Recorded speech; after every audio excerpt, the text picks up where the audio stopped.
Welcome to the third ever episode of the Videostore Junkies podcast, the podcast about movies and the experience of watching them.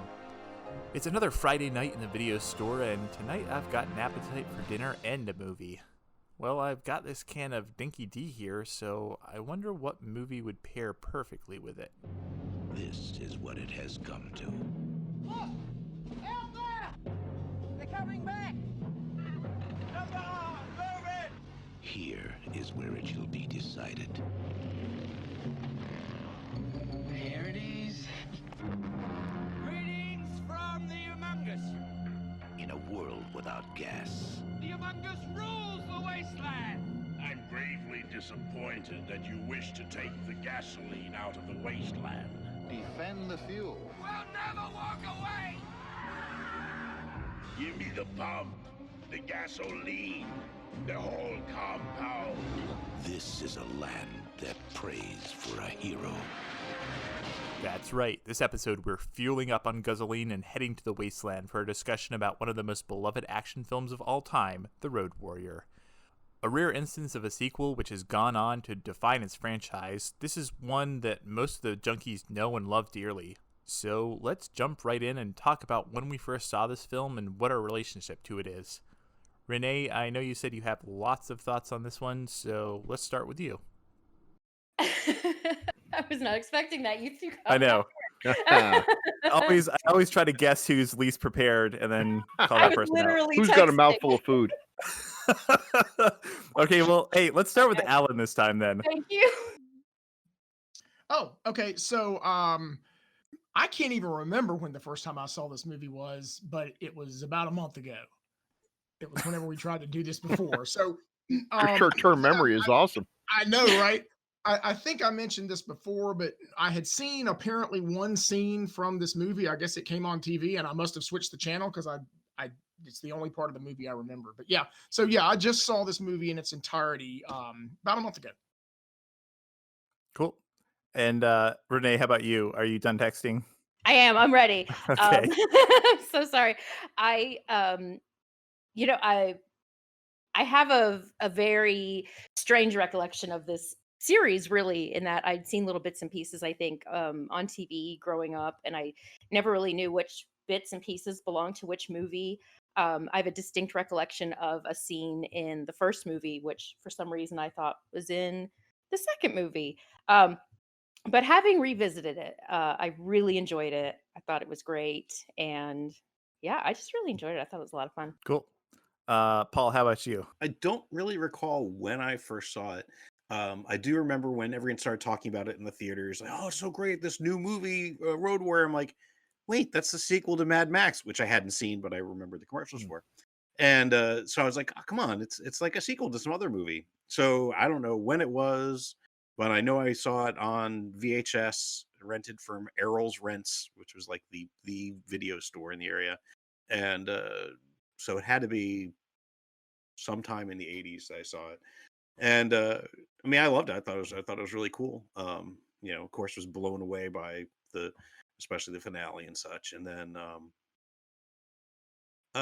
so and I had to watch it on and off throughout the years. But several years ago, when Fury Road came out, I got the the box set of the movies to watch with my sons, and so it was fun watching it with them again and kind of rediscovering it. So yeah, it's one of those movies you watch and you go, wow, I forgot just how good this is if you hadn't seen it in a while. And Bill, how about you? I saw it in 1981 when it came out in the theater. I was there because I either Starlog or one of those movie magazines I would read was raving about it. I knew there was a movie called Mad Max, but I also knew I hadn't seen it. And everything I saw about this looked really cool. Went to go see it, I think, opening night, and it blew me away. I'd say this is one of the top 5 movie experiences in my life. One of the movies, that had thing, movies that made you. This is one of the movies that made me. Yeah, this was just a revelation of how cool things could be. The opening crawl of Star Wars, the first 5 minutes of The Matrix, those are just some of those things when you see something that you hadn't seen before. I mean, Mad Max didn't have like the imagery that was just unlike anything else, but the epic quality of it. To me, this would be, watching this was like what I imagine people probably felt back when they watched Stagecoach or some of those great old westerns and everything, and just got taken away into the just awesomeness of it, the epic quality of it. Love this movie, as you can tell. Yeah, cool. Well, and I'm Zachary. I think we've actually, once again, not really introduced ourselves, but that's Oh fine. no, we totally Your haven't. Yeah, name. that's right. Yeah. Yeah, Right. we'll edit that in later. But I think I've said before, this was the second Mad Max movie I watched. I think the first one was Beyond Thunderdome on TV when I was a kid, and I was not allowed to watch R-rated films, so it took me a while to get around to watching the other two. I remember being a little put off by it at first because it's a very different film than, Beyond Thunderdome, but Yeah. obviously now I've kind of come around to liking it probably the most out of any of the original three. Cool. Well, I guess we talked a lot. We have, if anyone didn't listen to it, we had a pretty long discussion in the last episode about Mad Max, just about kind of the genesis of the film, the origin of Byron Kennedy and George Miller kind of coming together and writing the film and making the film. And I think that's probably a lot of the background of this film as well, because really, the first film was a massive hit. It made like over $100 million worldwide. So by the time they got together to make this one, it was, I think, a pretty easy sell to the people that were financing it. So I don't really have a lot of like background other than, I guess we can probably talk about that when we get into a little bit with the filmmakers. But basically, George Miller was working with one of the screenwriters, Terry Hayes, at the time, who had actually written the novelization of Mad Max, and they were working on a film called Roxanne. But they said basically actually, I have a quote here I dug up, which pretty much explains without explaining. But they said, "We both developed a very strong working relationship on Roxanne, and when we were just about to do it, the combination of several forces led us to doing Mad Max 2 instead. It was much easier to raise the finance in Australia because of the recently introduced tax legislation. So we did that." So basically, the film industry works around the world. People will throw money at you if they think they can make money. So I don't know. Does anyone else have anything they want to talk about in terms of the background of the film before we get into kind of like the stars and the characters? How many years was it before when Mad Max came out? It was 3 years. Mad Max was released in 79. And Road Warrior was released. Actually, it wasn't released in America until 82, but it was released in 81 in Australia. Oh, so I guess I saw it in 82 then. Yeah, probably. I saw it whenever it did, yeah. I mean, when I looked it up, it said it was released at the end of the year in Australia, so I guess it was probably 82 until it actually saw a wide release in the US. Okay. It is anytime you go and look it up, it does say like 1981, like on IMDb, probably just because it was originally released in Australia that year. Yeah. I just remember when it came out, some of the reviews didn't even seem aware that there was a Mad Max, that this was just a brand new thing. Oh my God, it's really cool. Or they gave it grudging respect. Back then the movie reviewers were a lot more exploitation movies, horror movies, the stuff we love, the stuff that now is recognized was considered low quality and a trifle and everything. But they gave it, it's, if you like that sort of thing, it's pretty well done. And but yeah, it amazed me how this is a sequel. No, it's not. Now, come on, yeah, it's called Mad Max. It's called Road Warrior, not Road Warrior 2. So. Yeah, as we mentioned at the top, I think most people around the world know this as Mad Max 2, and I think that now it's actually even in America, it's getting a little more like recognition, or like when they market it as a Mad Max film, they put that title on it just because since Fury Road has come out, now they want to kind of capitalize on that, since that was a huge success, right? So they've kind of gone back, and I think even some of the DVD releases now actually say just Mad Max 2 Road Warrior on it. I will say Road Warrior is a better title.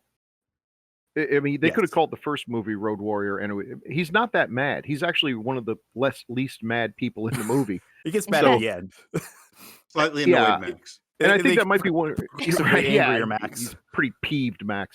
But I think that might be one reason why it didn't really succeed in the United States is that when you hear Mad Max and you see the imagery and everything, you get the idea like this is Death Race 2000. It's some crazy guy with a car, and he's nuts. His prices are insane, and all, and it's not. It's nothing like that. So, Yeah. Well, the I think saxophone there solo were for more everybody. roads in the first movie than this one, well, that's true. right? I think Good point. the original. I was reading kind of the background of the releasing, and I think part of it too was Warner Brothers had the rights in America, and I think that they kind of botched the release. So I don't think they Yeah. gave it the support that it really needed to succeed. So I think that was part of it too. Is just it wasn't even really put in front of audiences in this country, but obviously everywhere else it did exceedingly well, and that was enough to. I mean, it's that even back in the day, it was pretty rare that a film did that so well, Right. worldwide, and even without American box office, they managed to make a sequel. So It's weird when that does happen, and you're like, why are they still making Highlander movies? And you're like, well, everyone in the world loves Highlander except for us. well, that's actually I think yeah. that's I always wonder, how did they make so many of those Resident Evil movies? And you go look at the box office, and you're like, oh yeah, it made $30 million here, but Part 6 made $30 million here, but it made $300 million worldwide. So now, in fairness, some of those dollars are like Turkish dollars or something. they're I don't know lira, what they're but really worth. Canadian money, yeah, virtually worthless. That was a dig at the Canadians, not anyone else. Yeah. So Send your letters to Zachary Edgerton, care of. it's actually Send me all your Canadian money. I can do stuff with Canadian. Oh yeah, Alan collects Canadian money, so send it to him. Like you would ever get an angry Canadian letter, about anything. I just can't imagine. Dear Unless sir. you insult their hockey or something. They would leave off the dear and just address it to sir. Yes, sir. So yeah, that actually brings up one other thing though, because I was trying to, and we actually tried to record this podcast a while ago, and I asked this question, but I still can't come up with an answer. I don't know of another major filmmaker that had released a sequel to their first film as their second film, and I don't know if anyone else. That's kind of an interesting trivia piece because yeah, like I said, he was working on other projects, obviously. And we'll kind of get into later. I mean, he kind of wanted to quit filmmaking after the first film because he was so unhappy with the final product. And he actually, I guess I'll go ahead and read this too because it's kind of integral to him making a second film because he was talking about his experience on the first film and how unhappy he was with it. And he said, I thought that if you prepared a film well enough, the film that's in your head, it's just a matter of executing it. And I was quite naive then. What I didn't realize is that filmmaking is tough. And it wasn't until I spoke to Philip Noyce and Peter Weir. Phil had just done Newsfront, his first feature, and Peter had done his second feature. And they said, oh, it's always tough. It's crazy. And that, as simple as that sounds, that really changed my attitude. So kind of interesting that he got perspective from other filmmakers. And, I think there's actually a pretty interesting lesson there that even someone as talented as him, he was unhappy with the first film, but he was, I guess, kind of convinced to continue to work and kind of refine his craft. Now I've already forgotten this. Did he? I mean, he wasn't aware that making movies was tough. I mean, had he not made? They made some shorts. They had made some shorts, yeah, but they had never made a feature. They had made shorts. I think him and Byron Kennedy had made some shorts, but they had never had to work with a crew. They had never had to work with trying to shoot a feature film on budget and on time. I think they shot the original film. I think they shot it in like 6 weeks, and then he spent literally like 9 to 12 months editing it.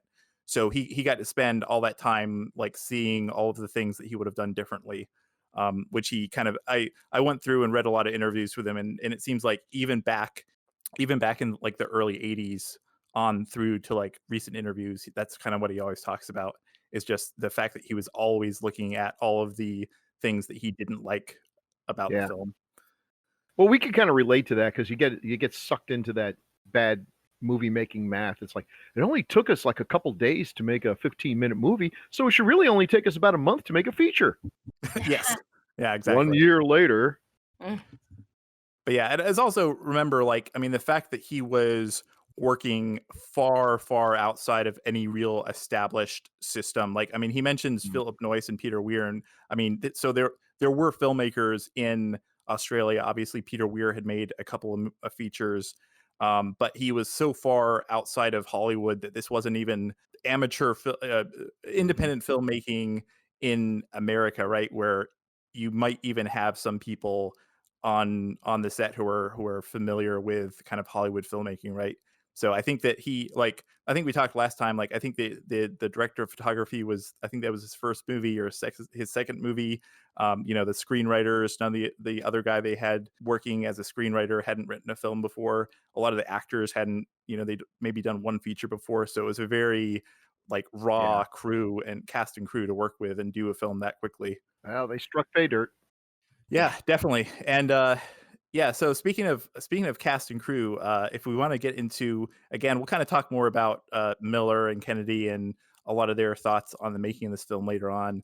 But I was thinking maybe we could start with talking about some of the crew, or some of the cast, excuse me, some of the cast of this film and some of the characters that they play, because beyond Max himself, I think there are definitely a lot of very memorable characters in this film. Oh yeah. I'll kind of let people nominate characters to talk about, but I do have one that I want to start with because I think he's my favorite character other than Max in any Mad Max movie ever. He's also one of my favorite character actors ever. Kind of criminally underused, but I'm talking about Bruce Spence as the gyro captain, who is so amazing in this film. And I mean, he gets second billing, and he absolutely deserves it. So he was actually a New Zealand actor. He had been in a couple of movies. In fact, speaking of Peter Weir, he had been in The Cars That Ate Paris in 1974, which there's kind of an interesting connection there. Hold on, let me see if I can find it, or we can talk as I find it. But yeah, basically, he had been in a couple of movies. He would go on to be in a lot of genre films. He would be in Dark City, The Matrix Revolutions, Finding Nemo. He was in Revenge of the Sith. He was also in Return of the King. If you've seen the extended uncut version, he's the mouth of Sauron, which I was very sad when that movie came out. What's that? I didn't know that. Huh. Yeah, no, I was very sad when that movie came out because he was cut from the theatrical version. Oh. Well, now, apparently they also remade Children of the Corn, and he plays the pastor in that.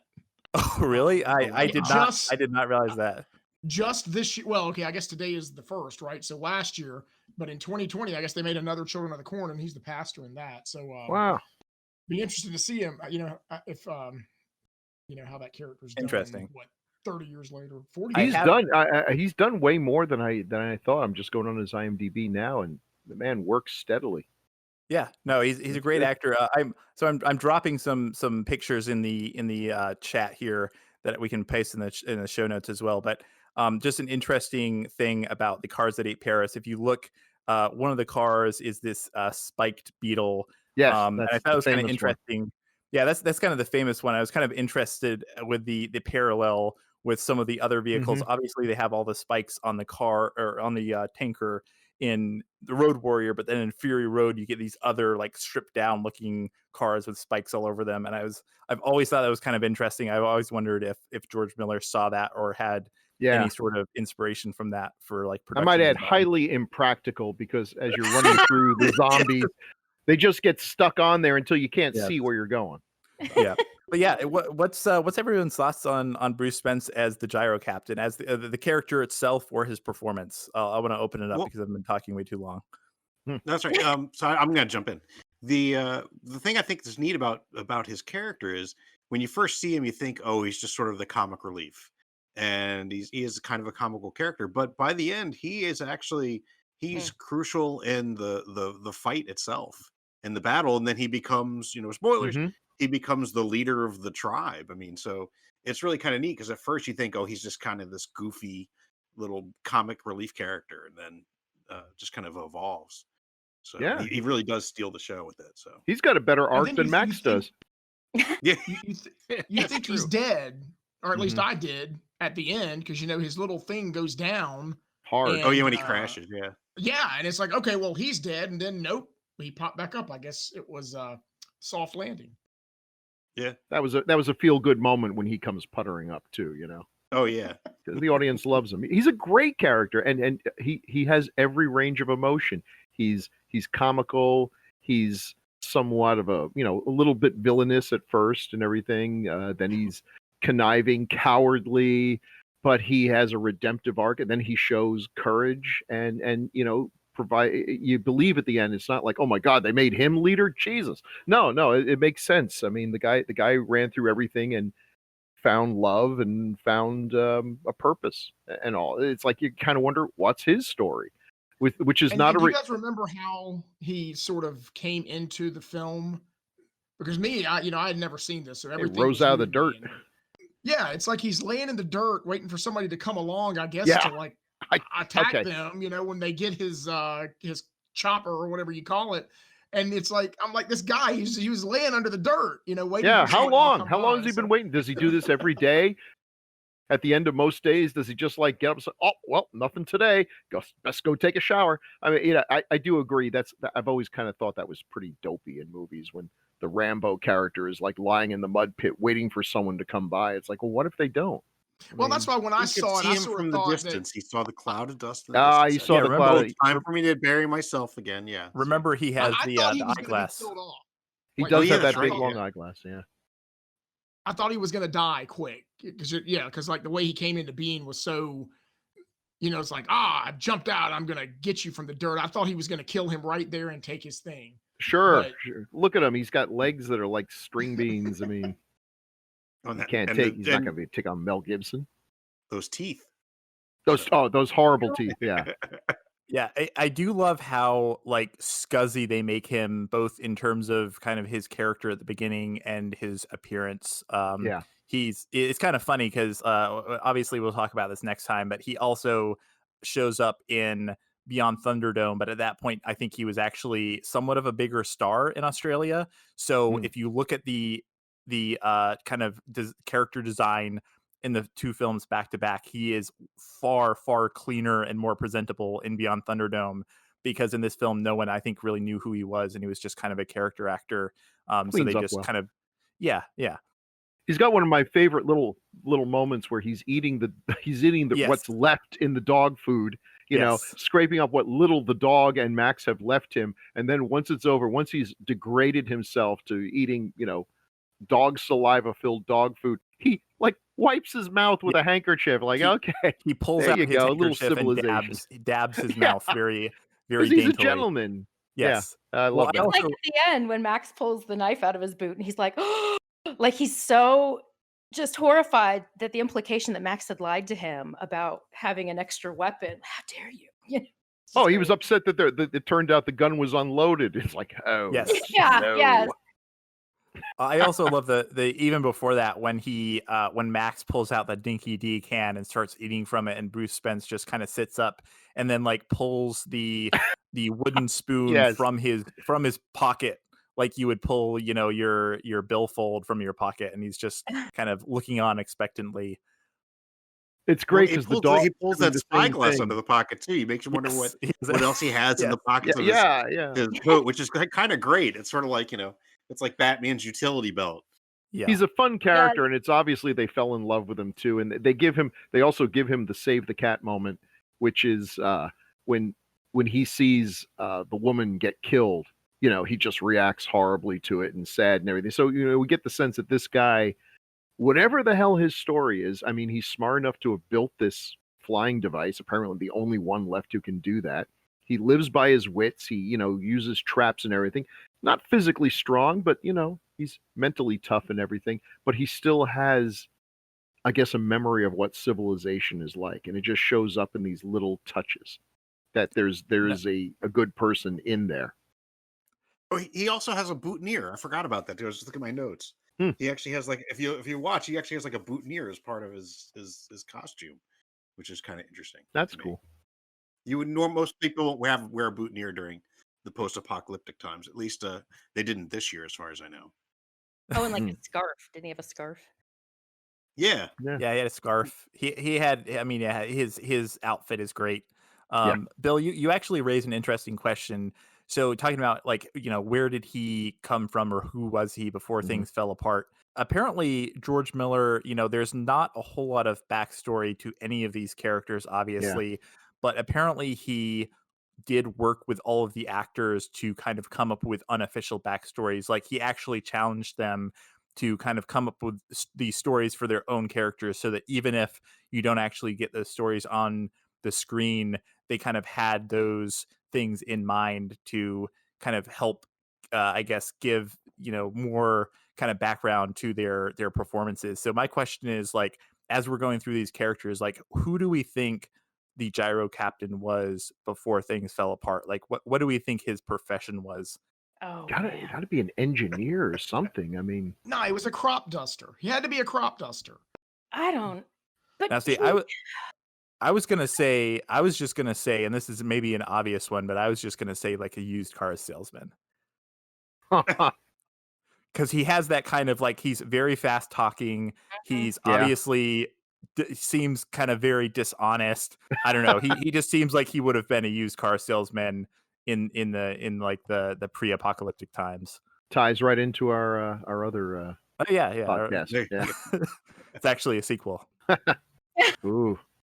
No, I just thought that was kind of interesting, and I it's kind of hard to find information on a lot of that because I don't think a lot of it was ever like written down or Yeah. really canonized, but it is kind of interesting without knowing that and looking at some of the details and how the characters kind of act and talk, just trying to guess like what their backstory might be. I think he actually might be the Doctor from Doctor Hmm. Who Well, because that he would does. He's explain got the the coat. He's scarf. got the boutonniere, which ties to the fifth Doctor. He's got the coat, which has. It's basically designed like the TARDIS, and that he can pull That is out true. whatever he needs. It's got the multiple. So in my mind, he's the Doctor, and he's somehow basically stranded here at this point till he can get back to his own TARDIS, and Am I and am I totally imagining that in the first film someone, like, I want to say even in the opening chase someone drives through a phone booth? Am I totally imagining that? the well, phone booth. I'm gonna figure Yeah, that he out went through an tonight. I'll let you RV know. or something.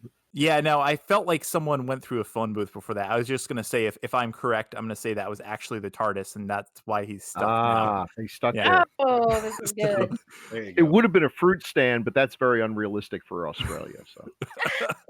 So it says here he has appeared in the third film of several hugely popular film series: Mad Max Beyond Thunderdome, The Matrix Revolutions, Lord of the Rings, The Return of the King, Star Wars Episode 3.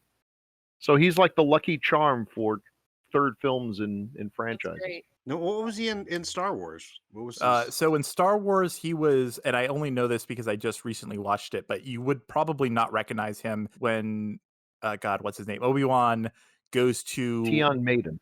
Yeah, when Obi-Wan Oh, goes to whatever that place is where he fights General Grievous, wherever General Mhm. Grievous is, he is one of the aliens that like greets him. He's got all these like weird, like vertical kind of ridges down his face. You Yeah, might, I just looked up the picture. Hmm. Yeah, yeah. and they didn't So have to do too much to his teeth. yeah, yeah. Oh, No, and I just rewatched this recently, and I was like, man, I wish he had a bigger role because you can kind of just tell it's him if you know what you're looking for. But yeah, I think he's criminally underused in a lot of the films that he's in as well. Yeah. If he's not completely cut from them. I don't know. Anyone else have any other thoughts? I mean, I could probably talk about Bruce Spence all day. We He could do a really whole is. I podcast. really think that's. Yeah, I really do think I agree because it really is. Now I'm just obsessed with the backstory because I just distinctly remember also they would show so many shots of his legs and his feet, and he was wearing very tight, like short Yes. pants, and they were. I feel like he was in He like had like pink tights. shoes. He Yeah, had like it was. tights on that were Yeah. torn. Yeah, it's like he was wearing. I don't want to say he was wearing women's clothing, but back in that day, it would be considered women's clothing. Pink shoes, yellow pants, boutonniere, all that stuff. So now I'm just like, was he an actor? What was he doing? Hmm. I can't handle it. I need to find out. That's another interesting idea. Maybe he was like a stage actor, and that's why he's got this kind of weird ensemble. I mean, everyone has a weird ensemble in the film, but he has like a particularly eccentric ensemble. So I could imagine him being like a stage actor or something who had like raided a wardrobe somewhere to get his Yeah, clothes. and he's No, very I think he was charismatic. I think he was a set decorator. Okay, so he's good with his hands That's- and can build stuff. There you Always go. wanted to be an actor, but never quite made the cut. Yes, But you know what? Now the world is his stage. yes. And he fits in like with everyone he meet. Like he just melded right in with the community. Oh Maybe we're yeah, only an yeah. actor. Max shows up and they're ready to execute him. The gyro captain lands and he's a hero. Yeah. Yeah. Yeah. Fascinating. Does anyone else? I mean, I think that there are a lot of characters to talk about. Does anyone else have anyone in particular they want to kind of call out and discuss? I like Humongous. I like the Lord Humongous. He it's just so crazy. I mean, it's weird when you think about it. He's very articulate for a large, lumpy, crazy guy and everything. Yes. Everyone, and he's the sanest person there, which is, I guess, why he got to be the leader. Because if you were looking around, it's like, okay, Wes is nuts. The Toady, he's an idiot. You're going to go with the Lord Humongous and everything. I don't know what his story is. And I know one of the fan theories is that he is the guy, Goose or whatever, the guy from the last movie who got all horribly burned. Oh Yeah. gosh. And I guess, but he survived, took stock of his situation, decided to work out, maybe did a little steroids. Who knows? I can't blame him. Takes away the pain and everything. Really bulked up. And then when the world went to hell, because I do like the theory, and I believe I heard George Miller say this, that he believed that Humongous was like Max, a former cop. And, that he's kind of like the polar opposite of Max. He's what Max, could have gone if he had totally gone over to the dark side and everything. So, he's fun. Come on, the guy's fun. He wears a mask. I think, personally, though, I think he was a professional wrestler. In real life and in the storyline, he was a professional wrestler, and the world goes to hell. And quite frankly, if society collapses and everything, and people are desperately looking for someone to, coalesce around, if Randy Savage, Macho Man Randy Savage, threw his hat in the ring as, I'll lead you, is like, yeah, I'm gonna go with the Macho Man, over who else? The principal, the school board member. Yeah, I'm going with the Macho Man. And did you say some people's theory was that this was the guy that got burned in the first one? Yeah. Oh, they just really want that character to be in. That is true. Yeah. So they do. So you're actually speaking of professions. So Humongous was played by, and I'm probably not going to be able to pronounce this because that's going to piss him off, man. Watch out. Kjell. It's a Swedish. It's KJELL NILSSON. So obviously, he's on a plane right now to come and kick your ass. Probably. So as you can guess by his name, he was Swedish. He was a former Olympic class weightlifter, believe it or not. Apparently, he only acted in like 8 films, and so I think he had, he was obviously a performer. I did read one of the I think it was on the IMDb trivia. One of the things that they had on there was that since 1983, he has been working as a manager for an Australian software company, and I would like to just imagine on this at this software company, but he's still dressing as the Humongous. So he comes in. Well, they have a board meeting. You've worked for a software company. Can you imagine if your boss came out, you guys are like crunching data and doing whatever it is you do, and he's just stands there. It's like, you have grievously disappointed me. Oh God. that's exactly that's exactly what I was thinking. Like they go in and like, okay, well we have some issues with this new batch of code, so we need to talk to the engineers, and he just goes in there and they just they just promise to do better next time. Well, I just looked up his IMDb thing. He did a movie this year. But he hadn't done one since 1987. Wow. Yeah. That is quite the hiatus. Yeah, my guess is he's one of these actors who, and we'll talk about some of the other actors too, like Emil, Minty. Like they didn't really have an acting career, but this is such an iconic role in such an iconic film that they probably still get offers to this day to do like cameos and stuff just based on this.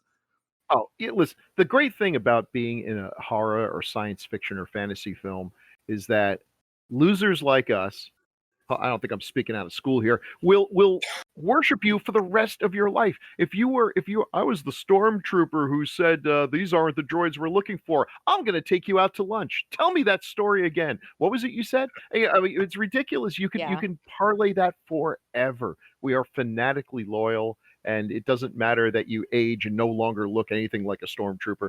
And you can even lie about it because, frankly, who would know? Yeah, I was the guy in the stormtrooper suit. Well, I guess so. It looks like he could have been. He's got 2 arms, 2 legs, you know? Yeah, for Stolen years. stormtrooper valor. Yeah, stolen valor. Oh, hey, you know, okay, let's think You have, on that. you have an I idea just for a new movie? I have an idea. I mean, what if there was some guy who just went to conventions and just said, "Yeah, I was in Planet of the Apes. I would played an ape, Yeah, I was the and I ape. was in all the Star Wars movies. I was a stormtrooper." And basically, he's got his whole career on this amazing resume of things that cannot possibly be checked. Oh, I see, love it. I thought you were into going to it. say it was stolen valor in the stormtrooper in the Star Wars universe. Yeah, No. I was on the first Death Ah, Star.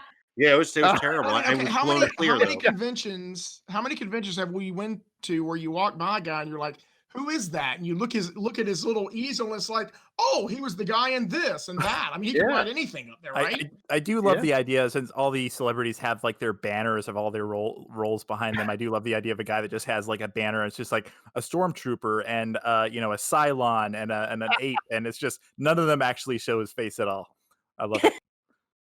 And speaking of not showing their face, you know, Humongous doesn't show his face at all in this movie, but oh my I'm pretty god. sure I could not I'm pretty sure most people could not pretend to be him in real life, because yeah, he's definitely, and I think we talked about this last time, you know, not only is he physically imposing, but he is, like you said, Bill, very well spoken. Like all of George Miller's villains, like they are not just forces of destruction. Like the thing that is actually kind of scary about them is that they are often very well spoken, and they Yeah. are, you understand why people are following them despite how insane they seem to be. I thought it was hysterical when I first looked him up, and he's got like a Prince Charles face, and I'm like, you have that body and a weird Prince Charles face? Like, what's happening? Okay, well, if you That's why he's look wearing at the a picture mask. of But look at Yeah. a picture of him what? now, he looks like an older Danny Bonaducci. Wow. I mean, God. I'm sorry. Wait, but if I you want to look- actually Wow. get back to talking about the character, because Yeah. I'm one gonna of the things cry. that you had talked about, Zach, that you said that the characters, you know, the villains are very well spoken, and you can see why people follow him. One thing you notice about Humongous is he actually cares about his people. Like Mm. he's like really comforting to Wes, and he's Mhm. like, Yes, "Come yes. down, you couldn't come down," and he's not We've just trying all to lost control loved him. It's ones. Yeah. yeah, you get the sense that he actually genuinely cares for people. So maybe we're just seeing Mad Max from the wrong side. You know, Oh. maybe Humongous is the real hero, or Dun maybe not. dun But you dun. know, but it is interesting. You can see that's why people probably follow him, is because Oh my god, he does does. Stop. he Oh does my really care god. for him. Uh-oh, I gotta see this. Oh gosh. Yes. Yes. Sorry to interrupt No, I that just deep thought, Paul, but Alan just posted a picture, and he's completely He's right. he's Danny Bonaducci if he'd taken better care of himself. wait, what was that? Alan was Oh. completely right. Nobody Yeah, ever said Yeah, that. yeah, yeah. let's say that again. Mark this moment in your diary, Alan. Dear It No, could be worse. He could look like Mason Reese. So Oh, that is kind of an interesting note, because you know, very often if you saw a character, you know, you see Darth Vader, you're introduced to Darth Vader, and you know, the second scene he's in, right, he's like choking one of his commanders right. to death. And very often you see villains like this who are kind of introduced as these absolute psychopaths, and people are following them because they're afraid of them, because if you screw up, they will probably be just as quick to kill you as they would anyone else. And that is kind of an interesting point, that like I don't think you ever see really any of his villains ever doing that, right? Like, oh, you have displeased me, so you know, I'm gonna kill you. Yeah, yeah. No, and this also, by the way, is an old pro wrestling trick. You've got the you get the stereotypical ones that are just, I'm gonna break you, Road Warriors, and everything. But the real scary ones, the ones that I think are the ones that are always mentioned for their great interviews and everything, are the ones who don't make those. They just come out and they speak very quietly. They don't need Mhm. to shout, because they're going to destroy you in the ring. They're looking forward to it. Sometimes they even have just a hint of sorrow at the horrible things that they are going to be obligated to do once they get you in the ring. Infinitely more scary than just some guy who comes out and like, I'm going "Arr!" and everything. Yeah, that's I like that. And then of course when he does get mad at them, and kind of no one survives. He does sound a little like Macho Man, actually. Yeah, he does. Then there's no dealing with this guy. It's like he gave you a chance, he gave you an opportunity, And now it's okay. Well, now we're going to have to do what it is we do. Now, of course, if they'd been stupid enough to actually take him on the offer, as most of them were willing to do, Yeah. I you know I always I feel like George Miller is kind of to the left in his politics, but when you watch the Road Warriors, you're like, this is why people vote Republican, because these idiots were gonna just like walk out there and like, okay, you can have the oil, so thanks for letting us live. Die, die, die, die, die, die, die. They would all have been slaughtered except for the Warrior Woman and Papa and a couple of the others. They were all like willing to just get slaughtered by this obvious just rape squad here. But whatever.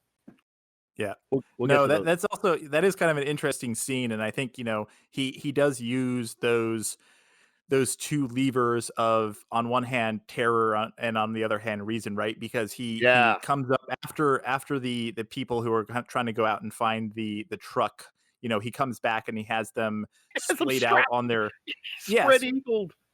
Oh my God! Yeah, what could be either dead or the guys who are strapped alive to the front of his car. Look at car. what you have made me do. Yeah, exactly. Which is kind of interesting because that's like, that's classic kind of like abuser talk right there, right? Like that. Oh no, you made me do this. I didn't want to, but you made me. So it's kind of, I mean, I'm sure that was absolutely not his intent, but it's kind of interesting how he wrote that character so convincingly to be that sort of psychopath who kind of knows, he still knows what to say to get people to do what he wants to, without necessarily like directly threatening them. Yeah. So what do we think? There's an interesting, you mentioned, Bill, the obviously silly fan theory that this is the goose, but there's also seen theories about him being some sort of former like military officer. Obviously he has that gun that what's the Death's Head insignia called, like a Totenkopf or something like that. He basically he has like Nazi paraphernalia right in that box that has the gun. So a lot of people, I mean, obviously the timeline doesn't line up because this film is probably supposed to take place in like the 90s or later. So it's not like he's a former Nazi. He's not Martin Bormann or anything. Yeah, I know. Yeah, but he probably, but he probably, listen, he was probably a gun nut, studied a lot of tactics and everything. And now the world's gone to hell and he knows how to organize. He's got the charisma and everything to organize these people. Obviously I don't think he wears that mask just for effect. I think probably he's pretty horribly scarred or mutated or something. Yeah. The way the veins bulge on his head, you kind of, is this like ultimately what happens to who was the guy in Fury Road? I'm already drawing a blank. Who was the which one? Villain in Fury Road? Morton Joe. Yeah. I mean, there's something in the air. I guess whatever it was that caused the war and everything. There's probably some radiation in the air. Little on the beach action. Because Australia looks even more Australian than it normally does in these movies. Like there are places in Australia where there is water and grass and everything, but seem to be few and far between. So something's happened. But yeah, I don't know. He's a cool villain and he's a worthy villain. The gun thing is interesting because that gun is almost like a religious thing. Like he only uses it for special occasions. He could be firing that gun all the time. He could be picking those people off anytime he wanted to, but no, it's only when I'm going to see if I can take out a truck. So it's kind of cool the way it comes out, like the holy hand grenade. I was really just kind of concerned about, you mentioned the radiation. I thought, there's probably not a lot of sunscreen. They're not well covered. And by the end of it, he was ripped up. He had his arms were all, I get the idea of the costuming, but it was just not a very good protective material. Yeah, his costume in particular was not very utilitarian. Yeah. What does it take to get to that point where you're like, this'll do? I feel like a lot of the bad guys weren't, because I mean, obviously we know what it's like to wear a cloth mask for like 10 minutes in the store. Right. Now, these guys are wearing these leather masks all the time. Oh my gosh, imagine how much face sweat they must have to smell and wash out of those things. Oh yeah, the chafing. The chafing. Yes. Well, they have a ass lot is of baby metal, powder so stored up it in the back. I heat think. up to about 150 and just burn his skin even further. That's true. Right? I mean, He's like, oh, why does it keep? It's getting worse. Oh, but I can't take it off because I'm Yes. so ugly. See the fact that we're even worrying about this is why none of us would survive in the apocalypse. Yes, Yes. that's true. yeah, and I see a lot of like, I mean, he looks a lot like Jason from Friday the 13th to me. Oh, I know it's absolutely. not a hockey mask, but it looks a lot like it. Jason takes an Wait, SM club. had Friday the 13th Part 3 come out by this time? I can't remember. No, I don't. I don't think so. Because that was the third one was where he actually puts the mask on, right? Right. Yeah. Right, that's where he gets the mask. Yeah, that was 1982. So Yeah. yeah. So this would have been well. before that. Yeah. Cool. Well, what next? What's the next character we want to talk about? I have a whole list, but like I said, Boy. Wes, what's his name? Wes? yeah, Wes. yeah. Let's talk about Wes yeah, because Yeah. for on villains, What a guy. and I've been in a movie with him. I was gonna say, Yeah, so I've which heard. movie? I was not there when he was there, but you know. Okay, who well cares? then I'm no longer. What do you mean? Don't you dare try to rain on my parade, you son of What's a the bitch. movie? You got to name it. Kill Giggles. Kill Giggles. Kill Okay. Giggles by Jason Buterin. A labor of love, an indie movie that Jason, one of our local filmmakers, has been working on for a long time. Finally got to make it, and got him in the movie, and he's great. Nice. I really am sorry I wasn't there when he was there because he's quite the raconteur and did a good job in the movie too. I've actually managed to see the finished film and everything. So he's still a working actor, and he'll work in projects big and small, working steady, and doesn't and you know, I mean, in a movie like that where it's everyone's like, you know, folks working for peanuts and everyone kind of chipping in to do what they can, when you have that one name, they can walk in like a total douche rag and just, you know, lord over everybody and because they're the biggest name there. That's not what he's like at all. Everyone who was there just had a great time with him and loved working with him. That's great. So Well, yeah. Speaking of being a working actor, he does have like over 200 credits. So he's been in Wow. so much stuff. Apparently, he went on to be in a bunch of Power Rangers stuff. Yeah. But he was also in Inner Space, one of my personal favorite Space Oh. Truckers, and he was also in Weird Science, kind of reprising his role. Yes. Yeah. But I would also like to call out that he's the guy in Commando who gets impaled with a pipe on a boiler, leading to Arnold saying, "Let off some steam, Bennett." So yeah, that's well, I probably. mean, look at this. He has 30 projects either in post-production or pre-production. Wow. I feel like he's the sort of person who probably just loves acting so much. Like you said, like he'll be in projects big and small. I mean, obviously, he's the sort of guy who could probably, well, not right now, but he could probably just ride the convention circuit for the rest of his life and make money off of that. But I don't know. It seems like he probably loves acting. Reminds me of a guy I know. You might have heard of him, Gary Busey. He enjoys taking all sorts of roles because he really enjoys the experience of the role that it brings to him. So yeah. Well, speaking of crazy people, Wes is definitely he's out there. The thing I love about Wes is he is so crazy in this movie that the 6'6" guy wearing BDSM gear and a hockey mask is the guy like holding him and telling him he's telling Wes to calm down. He's like, "Whoa, man, you're going too far. Settle down." Well, there's probably some backstory that you guys can fill in, of his relationship with his friend. I heard a little bit about it, but I'll wait on that. Yeah, he was really something. He was a character that stood out to me when I was a kid. He was one that I always remember. And it's kind of funny when, as you get older, because I remember as a kid being like, ugh. And now I'm like, ooh, hey. So yeah, it's funny. Yeah, right? Yeah. He was just so good. And yeah, that's really all I can say. He was just so good. And hey, let's just address the elephant in the room. A positive portrayal of a gay character back when that was not exactly very common. Allegedly. Yeah. Well, that's the thing. Yeah, apparently he is. Allegedly. Wait, are we in denial here? Well, apparently he is, because from what I've read, he said that he said that they were allowed to create the backstories of their own characters, and according to him, I'm not sure what his friend was the name of the character was that but that was his character. That character, according to him, he pictured it as it was more of a parental Yes. a parental relationship where he had found him. Uh-huh. Well, Much like the story I'm of just Minty. saying that's kind what of- he said. I mean, I think all the Yeah. rest of us go, I think you're in a bit in denial because that's not what came across on Where screen. did he find him? At a club on Fire Island? So, yeah, no, Did so I somebody mean, say this yeah, I was mean, a I think the rest of positive us and most portrayal of a gay character. Who said that? He did himself. I'm not sure if I'd call him a positive portrayal, but I Why mean, not? it was Listen, a hey, it was a loving He is- relationship. He's a valued member of his community.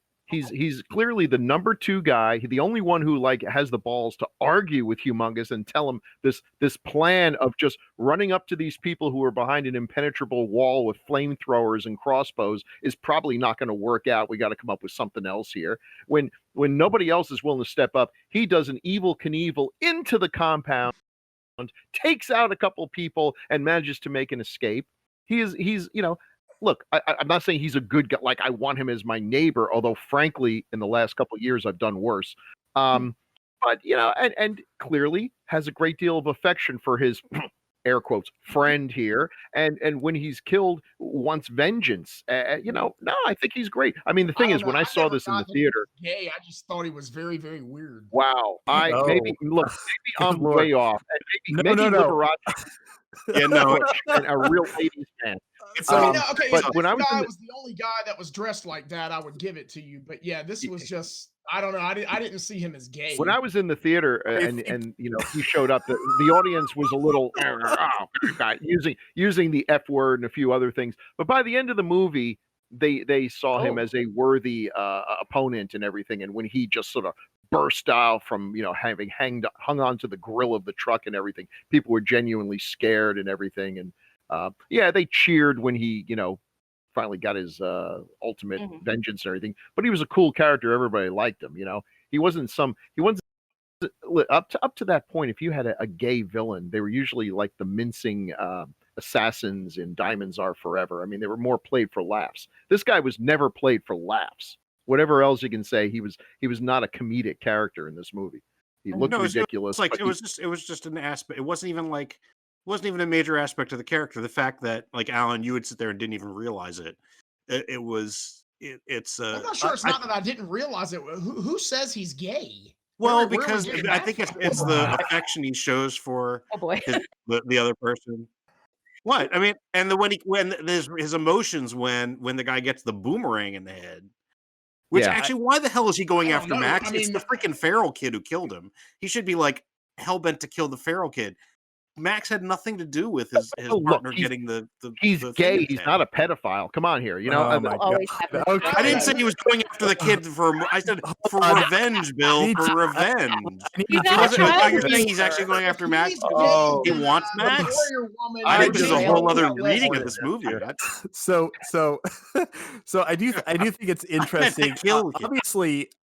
Like I always assumed that was the relationship between those characters until Paul, like you said, I went and tried to do some research, and like I said, it's like none of this is really written down or canonized, and it's very hard to know, especially when a lot of the things that people are saying are from like interviews that were decades after the actual film was made. But yeah, no, I remember reading that. Now there is an interesting aspect of, and I don't know, I don't even want to get into this too much because I have no idea. No, well, no, it's just it is a detail I want to call out that kind of convolutes this even further. Yeah. But it's never said in the film. Did anyone happen to read the script by any chance? Because I went and found a shooting script.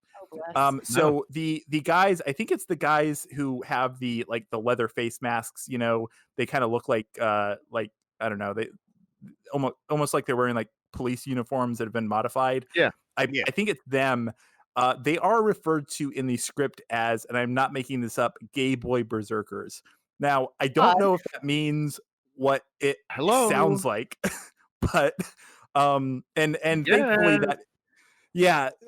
thankfully that is not, obviously it's not referenced in the film at all. I have no idea if that was what they were thinking when they wrote that, or I don't know. It's because I think the it's only anytime we see sex, it's always of the heterosexual, albeit rapey variety here with these guys. So there's one consensual sex scene. there is. Yeah, one. So they're not. It's not meant to Yes. be a roving band of apocalyptic homosexuals and everything, which would probably make us unable to ever watch this movie again. But yeah. Okay, listen. Who am I? I'm now I'm kind of glad that I didn't get to meet Vernon, because I probably would have said something stupid like, "Hey, you really played a positive gay character in 1982," and he would have punched me in the mouth. Yeah. But then think about the street cred you'd get for that. Yeah, You got I was gonna punched in the say- mouth by Vernon Wells. I wasn't just in a movie with Vernon Wells. He punched me. Yeah. Hey, did I ever tell you about the story how I got this scar? Yeah, every time, every day. So along the same lines, let's talk about his butt cheeks. I mean, he's also a character wearing assless chaps for the whole movie. For real. So, Would you not apparently protect now apparently this was a fun story. It was very cold there, and they could tell when they needed to send people into the trailers to warm up by the color of his ass cheeks. Oh wow. Yeah. You could have asked him about What that color too. meant go in? Like red? I guess I don't really know. Yeah, you might have to Right. watch the Like- movie again and keep an turning eye and see blue. if we can tell how cold it Yeah, is. purplish blue. I don't know. Wow. I had it. This is the sort of thing, and like I said, I tried to like look up interviews with George Miller, but like none of this stuff was really covered in anything that I found. And I have a feeling if you asked him today, he would probably not give you any answers. But because I'm sure that he has progressed far beyond anything he was thinking of when he made this film. But no, I think it is kind of interesting though, because I mean, you could see this as just, this is just a character that he cares for. And by the way, we haven't actually said it, but the character isn't even named. He's just called Golden Youth. Is that what it is? Oh, Yeah, Golden Youth. Golden Okay. Youth. Yeah. So I mean, I don't know. It could be seen as that. It could be seen as a different type of relationship that's not necessarily. I quite honestly, listen, so as a kid, I was really into history, still am, and everything. And I genuinely saw, and this is probably going totally into the weeds here, as kind of like the Achilles Patroclus thing, the golden ring, that this was something that was kind of big back in the Greek times, that there were these guys who were great warriors, and they would bring their lovers into battle with them, who didn't really do that much except maybe hold on to the horses and hand them a spear, because they were useless. They were golden boys. And but the point was, you would never show cowardice in the face of your beloved. It was that would be unthinkable. So these people would fight to the death. Because otherwise, what does that guy actually do except just hang on to the back of the motorcycle and try to kiss a boomerang? He's worthless. He's useless. He doesn't look like a fighter. I'm just, again, maybe he knows some kung fu. Maybe he's a whiz with a slingshot. I don't know. But all I know is he does nothing except like look passive and die. Emotional support companion. Emotional support. Yeah, it's tough. Oh, I had to flay so many people today. Tell me about it. Oh, let me massage your butt cheeks. They look a he's little right behind him. He can rub his shoulders. Yeah. Yeah, he looks like he's in a band. He Like, does. I mean, most of the people I think most of the villains do. And not a big part of the band, like he's a bass player. Ah. I did find an interesting thing where George Miller was talking about the design of these characters, and he did mention that the fact that they are so outrageous and the costumes and the looks of the characters are so outrageous, according to him, was not necessarily just a unconscious like, oh, we just want to make things that are kind of weird or science fiction-y looking. But he did mention Wes specifically trying to kind of take on the appearance of kind of like a traditional, I think he mentioned like Vikings, but basically, he is like, this is not how he would have looked beforehand. But after the fall of civilization, he's basically made himself into what he thinks of as like the most vicious or most frightening, looking character that he possibly can. Which is kind of again, like kind of talking about like character backstories and all. Like, obviously, I don't think we would see a mild-mannered person turn into the actor, but the fact that he seems to be saying that basically this is not how he would have looked beforehand, and he's basically turned himself almost into this caricature in order to survive in this wasteland is kind of interesting. It's a good strategy, and frankly, Mhm. the good guys should try that too, because they all look like, except for the warrior woman and the feral kid, they should all have big V's for victim painted on their chests. Yes. I mean, literally like stormtrooper outfits. Like everyone's Yeah, wearing white and like, what's happening right now? yeah. Yeah. Anyone can do a mohawk. Come on. Yeah, they are all kind of wearing white. The good guys are, which is I've always felt was just kind of like an on the nose, like, oh yeah, all the bad guys kind of wear black and all the good guys wear white. But I totally didn't mean to say stormtroopers. I meant the Rebel Alliance, where they're all like in their white close rags enough. and stuff. Yeah, Yeah, close enough. Same, basically the same thing. Stormtroopers all look the same, so which is why people They never do. realized that I played one. I was the guy in the original Star Wars. I was the guy that bumped his head on the door. Stormtrooper Oh, number that makes 78. perfect sense. Yeah, I bought your autograph before the other guy. Yeah. Anything else? Oh. Anything else you want to see? Oh, you know Well, what? I'm loving this idea more and more. Like, yeah, I'm the guy who bumped his head. He signs everything. Yeah. Keep your head low, Dan Dicksplit or whatever his name is. Yeah. Wow. Yeah. Well, I just have one more thing to say about Yeah. Wes and the character design. Is I mean, it's a very iconic character design, and I think of all the designs that influenced the various and sundry Mad Max Road Warrior ripoffs that we'll do on a future podcast. Yes. I think his is probably the most influential and most iconic, because if you want to do somebody that looks like they're in a wasteland, whatever movie, okay, we got the shoulder pads, got the mohawk. I mean, right Yeah. away they go for Wes. They don't go for Toady. You know? Yeah. Yeah. Well, Yeah. oh God. It's kind of interesting because Toady, I mean, he's a pathetic character, but I do love all of the costumes in this movie, and his is pretty good. Mm-hmm. Yeah, but it does in terms of Yeah, it's no, copied I see for- what you're yeah. saying. Yeah, all of the like Yeah. Italian ripoffs were just like, oh yeah, football pads, mohawk. Yeah, Yeah. nobody cosplays as Toady. Although, if you have a tragic shop accident where you cut off a bunch of your fingers and you're like, my Oh. cosplay days are over. No, they're not. No, they're not. Yep. Or you could go as And you James know, Doohan. So that was one thing that I noticed in the movie. He recovered from those fingers being chopped off really quick. Well, what's he I gonna would've do? been Cry about done. it and look for some Bactine? I mean, come on, it's the apocalypse. You Well, that's lose what the I would finger, have you done. move. I mean, really, he wrapped them up, and his voice didn't even quiver when he talked. Oh, I'd have again, been this like, is why I "Oh." survive the apocalypse, because I'd be the same way. Listen, I get a splinter and I whine about it for a whole day and everything, but you can't do that. I kind of like his one shining moment is when he tries to catch the slingshot like an idiot, lops off his fingers. Everyone's laughing at him. He falls to the ground. He's just lost his fingers. This is a bad day. But then he looks around and he's brought mirth to his group. He's the fool. He's the fool. But that's his role, and they're all laughing, and he starts laughing too because he's part of the gang. I don't know what his story was, but I think he was like an accountant, and for whatever reason, they let him live. I don't know. Maybe someone's got to be able to count the bullets every night and see how much they got left. I mean, there is some skills in that, and also he's got a gift for gab, so he gets to be the herald of Humongous. He's the Silver Surfer to his Galactus for you comic book nerds out there, and everything. He's got a role in there. I pictured him more as a radio DJ because of that. He'd still be kind of nerdy and all this, but the Ayatollah of rock and roll.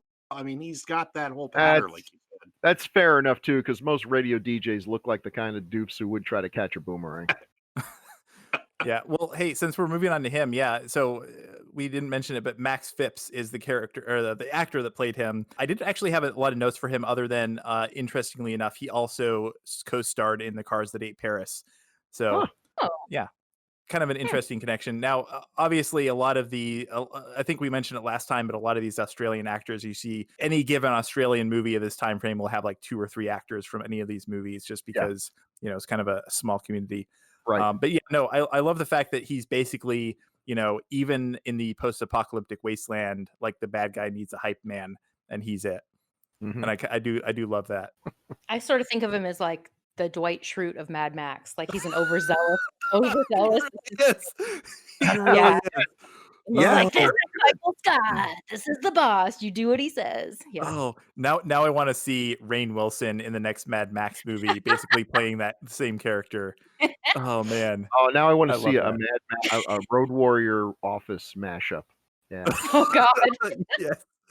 Oh my gosh. I'm gonna post an image that you've probably seen on the internet of him. It's whatever he's wearing. It looks like it looks like that episode of there's a I'm about to post a picture, but he looks like when in the office when Dwight came in as Belschnickel.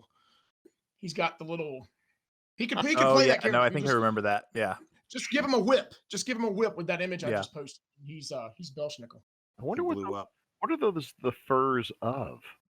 They look very lush. Doesn't look like kangaroo fur.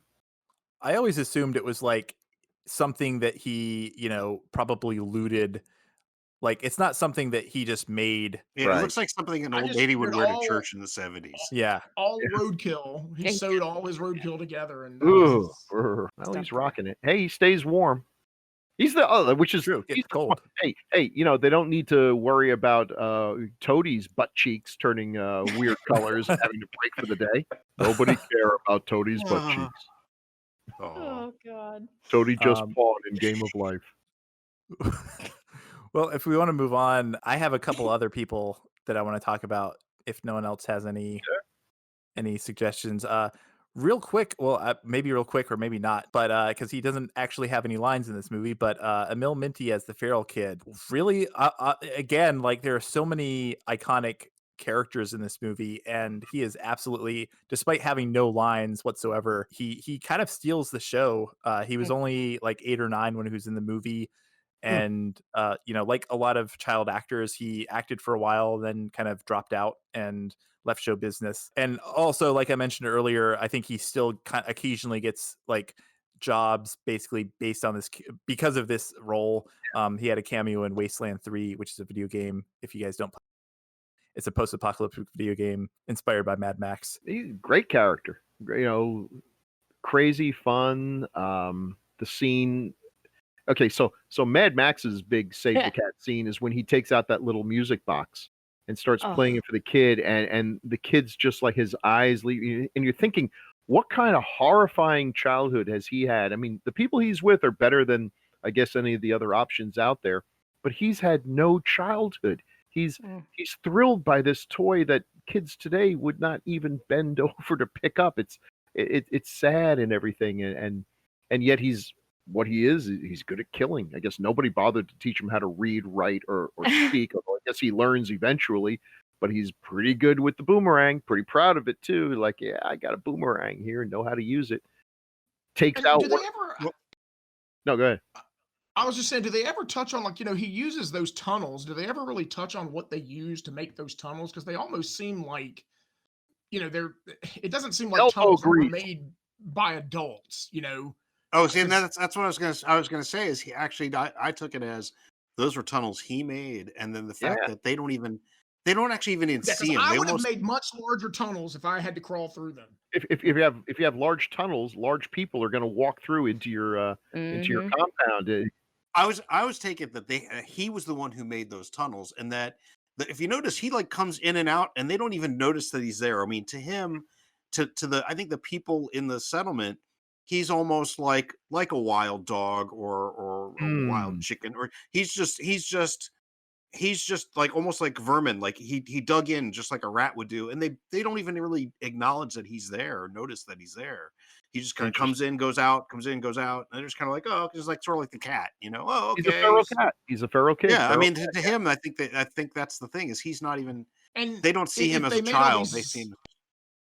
If they made all these backstories for these characters, I mean, is he someone's son, or is he like just an orphan? I guess He's a feral child. His parents were probably killed during the Troubles. I think there's actually, I believe, and again, this is something that it's like an after the fact interview thing that he's talked about as an adult, but I believe that the story that he basically came up with, and I think that again, like very hard to verify this, but I believe I've read that basically he got the role because George Miller asked the kids that were auditioning to come up with backstories, and he came up with a very good backstory, and George Miller was impressed by it. But supposedly the one that he had was that there's a plane crash during the war that his parents were on, and basically, they died and he survived, so he was out there on his own, and I guess he eventually got kind of adopted by this settlement or whatever. So that's kind of the supposedly that's kind of his backstory. He was just in a plane crash, which is kind of interesting when we get to Beyond Thunderdome, because Got all the obviously kids. that was an And important. I love. Listen, Yeah. it's a trope, but I love that trope. I love the resourceful kid trope. There's a straight line between the feral kid to Newt in Aliens. Yes, but here's the thing: I usually hate kids in movies just because they are written like they're almost always written either as a complete brat that's always screaming, or a really precocious, annoying kid. But I mean, maybe it's the fact that he doesn't have any lines, but he seems to fit in so well with this world, Yeah. and it is a very interesting kind of thing the interesting thing to me is always about post-apocalyptic stories is always, how do people adapt? How do people who have been brought up and they've everything about their lives is due to how civilization works, and that's always an interest. How do you adapt to a different world? And that it's interesting to have a kid, like you said, that he had no childhood. If this was about a couple of years after everything went to shit, then he was probably 5 or 6, and he never grew up in a world that was civilized, and he doesn't remember the old world. And when we get to Thunderdome, that's actually one of the reasons I love that movie, certain parts of that movie, so much. But yeah, it's kind of an interesting question. And again, it's like they don't even really touch on any of these things, because they usually you would have, like you said, you would have other characters talking about him, or you would have characters caring for him, and you don't even really get that in this, because the world is so brutal that even a kid, I guess he can take care of himself, but people don't really even give him a second thought. Yeah. Well, y'all better sit down. I No. loved this little chicken nugget. Oh my God. I loved him so much. And I called around, and there are no feral children in my community to adopt. So I'm just going to have You to, gotta yeah. set out traps. You got to set out some heart traps. I you- think I will, because, oh my God. If you I leave love out bowls of Lucky Charms and Skittles, sometimes they just Yeah. show up. Yeah, I was a little frustrated at like the crusty wig they gave him from the set of Charlie's Angels. That wasn't his real hair? Yeah, but oh God, he was just such a precious little angel. And when he like jumped on the truck, I'm just gonna jump ahead to this little scene. Yeah. When he jumped on the truck and they were like, no, and he's just like, screw you guys, I'm in this. And he's like trying to fight the guy, and and then when sorry, I forget his name, drives up alongside, and he's like, what the hell, the kid? And he's like, Yeah. what do you want me to do? He was the best. Sometimes it doesn't happen a lot, but occasionally you meet a kid where you're like, I want one of those. That's a kid that I want one of those. Oh, he's If I find delightful. a feral I've got kid, a couple I that are a am little sending older, them. but Renee, you're welcome to, I probably could. He's younger than me. I could probably still adopt him. Yeah, if you want to adopt, if you want to attract an older feral kid, just put out like an iPhone or some cash. You'll get Yeah. Yeah. Now, Yeah. one thing I Preferably can one say that is, doesn't speak. Sorry, go ahead. oh no, I was jumping into something else. I was gonna say, there's a scene where Max is in it's like in a container or whatever. He's like in like a small shed or something, and the feral kid lowers himself down from the roof and drops. Yeah. And it looks from the distance, you can't really see it's 100% him, but it doesn't look like they cut. And I don't know if he drops out of frame. I can't remember, but it looks like the kid lowered himself down and slowly. Just he had amazing upper body strength. Did anyone else notice that? Yeah, You talking about when he was in the garage? Yeah, in the Yes. garage. Yeah. Yeah. I So think I do was that remember actually? Yeah. Was there a cut there, or did he drop out of did they have No, a he totally smaller, did it. Yeah, it I was think he totally did it. him? Because Yeah. because that's freaking, because it's not like he does this heavy drop. He lowers himself. You could Well, see he was upper a body strength, muscular little damn. dude. Do you remember Yeah. when so sorry, I'm so bad with names. When the pilot, he was like, don't touch the Right, he's- gyrocopter. And then he's like, he gurs at him. And then the kid bows up on him a little bit. And so good. And he's like got little muscular arms. Yeah. Maybe Hey, maybe the actor who played Humongous was like training him on set. Oh, that'd he's be probably cute. feeding. I bet he feeds that entire community with the rabbits and stuff that he kills with his boomerang. And let's just say Right? the boomerang is the greatest and yet most impractical weapon. I mean, if I were given the ability to be a superhero, and it's like, so choose your weapon. It's like, oh, electric boomerang is like, are you sure about that? Because boomerangs in reality are terrible weapons. They don't work the way they do in cartoons. They're just completely not good. But you know what? He's Australian and they use boomerangs and he's pretty good at it. Well, even I if don't his know. When I boomerang- was a kid, Frankie Christofoli threw a boomerang and it hit David Wells in the head and split his head open and No. freaked the shit out of me for years when I Wow. was a kid. That whenever he pulled a did it come boomerang, I back just to him run though? away. Yeah, No, did no, it- it no, hit, it just hit stays David stuck in Wells his head. and cut his head open. My God. And I looked up and I was tying my shoe and blood dripped down. And I looked up and there's David Wells with this gash in his head. He was Oh, okay I would've- afterwards, but Okay, I good. freaked out. Oh yeah, man, he had a story to tell. Yeah. So if How'd you get David that Wells scar? and Frankie Christofoli are listening to this podcast for Well, some both, reason, quite frankly, yeah. How do you catch it and it doesn't cut your fingers off? he has a big glove in the movie. Hmm. The feral kid has a big glove that he uses Yeah, to catch he it with. he has like a chainmail glove. It's like I wrapped don't know. in It for went through like 3 of that guy's fingers. I think I Look, would just duck and let it land, and I'd go pick it up. The toadie's not the sharpest tool in the shed. Yeah. You got to catch it by the non-sharp side. That was his I mistake. can't tunnel. I can't throw a boomerang. What good are Oh. you? Feral kid You is don't out. have the hair for it either. I think Yeah, I know definitely. someone who's going to end up strapped to a car. Yeah, the other interesting thing that we haven't really touched on here is the fact that the entire film is actually bookended, and you don't even realize it until the end, but bookended by realizing that the narrator is actually the feral The kid. feral and kid, yeah, he's that's crazy. basically narrating it at the very end of his life, meaning that Mhm. he's narrating from whatever 60 odd years in the future. Which is a very hopeful thing because kind of this movie kind of makes it look like humans are on the way out here, but apparently, thanks to people like Max and everyone, civilization gets a second chance because here Yeah, because they gotta haven't be- it's gotta expanded. be Because he doesn't call them like the 70 Great Northern Tribe, doesn't he? Yeah. Great Like Northern Yep. Tribe, Northern- yeah. yeah. Yeah, and that's actually one of the notes I had was it's kind of interesting that these films are all, they all take place in this kind of hopeless wasteland where people are fighting and scrounging to live, but they all do have that kind of almost upbeat, hopeful ending. This one has him narrating and saying that basically, yeah, all these people survived and founded a new tribe. The end of Thunderdome has the kids getting to Sydney, even though it's bombed out and destroyed, but they do manage to like kind of found a new group there. And even the end of Fury Road when they've basically deposed Morton Joe and killed him, and you kind of get the idea that the Furiosa is going to take over. So it's kind of interesting. They're all very kind of dour for large parts, but then they all kind of have that upbeat ending in a way. Which and in Mad Max, where his family gets run over, and then he goes on a killing spree and blows the guy up at the end. That's yeah, really it's very positive. Woohoo! Feel good movie of 1979. Yeah. Yeah, which is why it puzzles me that and listen, I'll take whatever he gives it. The man's a visionary. But we have we supposedly have 2 more Mad Max movies coming out, and they're Yeah. both prequels. And the prequel in a Mad Max movie, what possible good ending do we have other than knowing that do you eventually there'll mean- be another movie? Do you mean prequel to the first movie?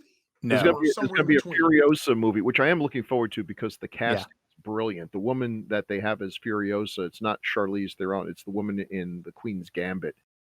Yeah. Who is So Oh, it's not going to be. amazing. Because it's going to be when Oh. she's younger. yeah, Yeah, it's when so she's so here's the thing I'll say about that though. So yeah, normally prequels are obviously very troubling from a storytelling standpoint, right? Because you've basically written yourself into a corner, and there there's never any tension about which characters are going to live and which characters are going to die. But I do think that it's kind of interesting that he's doing a prequel to Fury Road. It kind of gets to a point that I was going to make about this movie. This is the only time after this film there's a tenuous connection at best between the films, because this one obviously opens with footage from the first movie and the narrator kind of recapping what happened, thankfully for American audiences who probably never saw the first movie. But after that, they are fairly disconnected. I mean, the second or the third movie, you even have, Bruce Spence coming back as a completely different character. Right. You don't really know what happened between those movies. And this was something that I think George Miller, even back in the early 80s, was kind of talking about. Because he even mentioned like, oh yeah, maybe it could be something like James Bond, where they don't, they're sequels and they're part of a bigger story in a way, but they're not necessarily like sequential, like, this happened and then this happened and this happened. So I don't know. I think it's interesting. It will be interesting to see. This will be the first time that he's gone back and actually made a film that is very clearly connected to one of the other ones since The Road Warrior. But I think that his approach is so unique in the sense that, I don't think that what he does will be whatever we expect him to do. I don't think that'll be what he does, if that makes sense. I don't know. I didn't even think this one was all that connected. I mean, you didn't Well, have I to mean, see the first one to literally- understand it. Yeah, that's what I'm saying though. Like literally the opening scene literally has footage from the first movie. Right. Right, So, where they sort of tell you who he is. But I mean, and if you were looking for something to cut, you could cut that. I mean, you don't Yeah. really need to know that. well, that, I mean, I yeah, guess it sort of gives you his state of mind, but you don't really need to know that for this to be a great movie. You don't. I mean, what happened in the first movie doesn't. well, yeah. I mean, I Well, guess. oh, sorry. Go ahead. No, I was just saying, other than his, sort of his state of mind, the first movie doesn't really play into this. Well, Right? I yeah, mean, I guess. we'll get to that when we talk about his character a little bit more. I think and I think we kind of talked about it last time. It's kind of interesting how the events of the first film kind of impact this one. But before we do talk about him, is there anyone else we want to talk about? There are a couple other kind of main characters we haven't touched on. I mean, I really thought the Warrior Woman was going to be a bigger deal than she was. Yes. Yes. Mhm, So the mhm. Warrior Woman, played by Virginia Hay, this was actually her first movie. Oh. She would, I think I think it was you, Paul, who mentioned that she, like, probably her biggest role outside of this was she was on Farscape after this. Yeah. Ah. Yeah, she was the blue lady. But yeah, I remembered her being a bigger part of this film, and when I went back and rewatched it, I was kind of surprised that I didn't even remember she doesn't even have a name. She's just Warrior Woman. I think I remembered her being a bigger part because in 90s, early 2000s, they started doing a lot of like merchandising for some of these old films, and I remember like they had like 3 or 4 characters that had action figures from the Road Warrior line. It was like she was one of them, so I think I just remembered her being like a major character. Well, she's kind of impactful. I mean, and she has that pristine white outfit that doesn't seem to Yes. get dirty, Ha. Yeah. even in the midst of all the fighting. So she's got, she's just very stylish, even in the midst of No, the. you know what it is. I mean, she's cool. She's on the right side. She doesn't take any.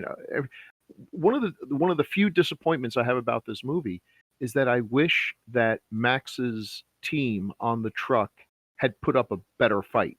That they had taken a few more of the bad guys out, because actually they don't do that much. They throw a couple fire bombs, and then the guy accidentally sets himself on fire. And while she's like going to help him, she gets killed by the and then him trying to rescue her body gets killed too. They don't really take out anyone, or very many. And I mean that's realistic, but I'm not looking for realism.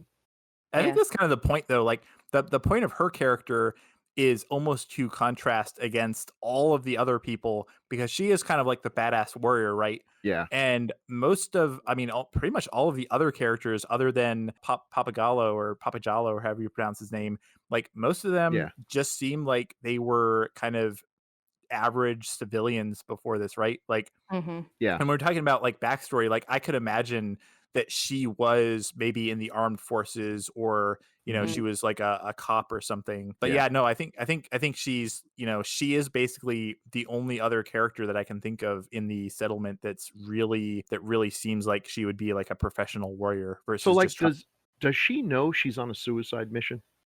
Yeah. Because I mean, obviously Max doesn't. Yeah. Papa does.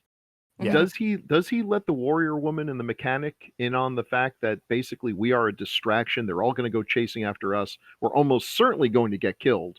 But maybe if we put up a good, get them far enough away from the other people, they'll be able to get away. I mean, is she would in on that? imagine- Because if she I is, would then she's imagine she even must more have been. badass than I thought.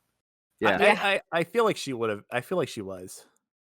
Mhm. Yeah. I feel like she's the sort of character that he probably told her, and presumably the mechanic, but because I mean she was like one of his people, so I don't he doesn't seem like the sort of guy, like he wasn't sending them out on a suicide mission and not telling them because that's the way he was. He just wasn't telling Max because he didn't know Max well enough to know whether he would actually buy into that plan, right?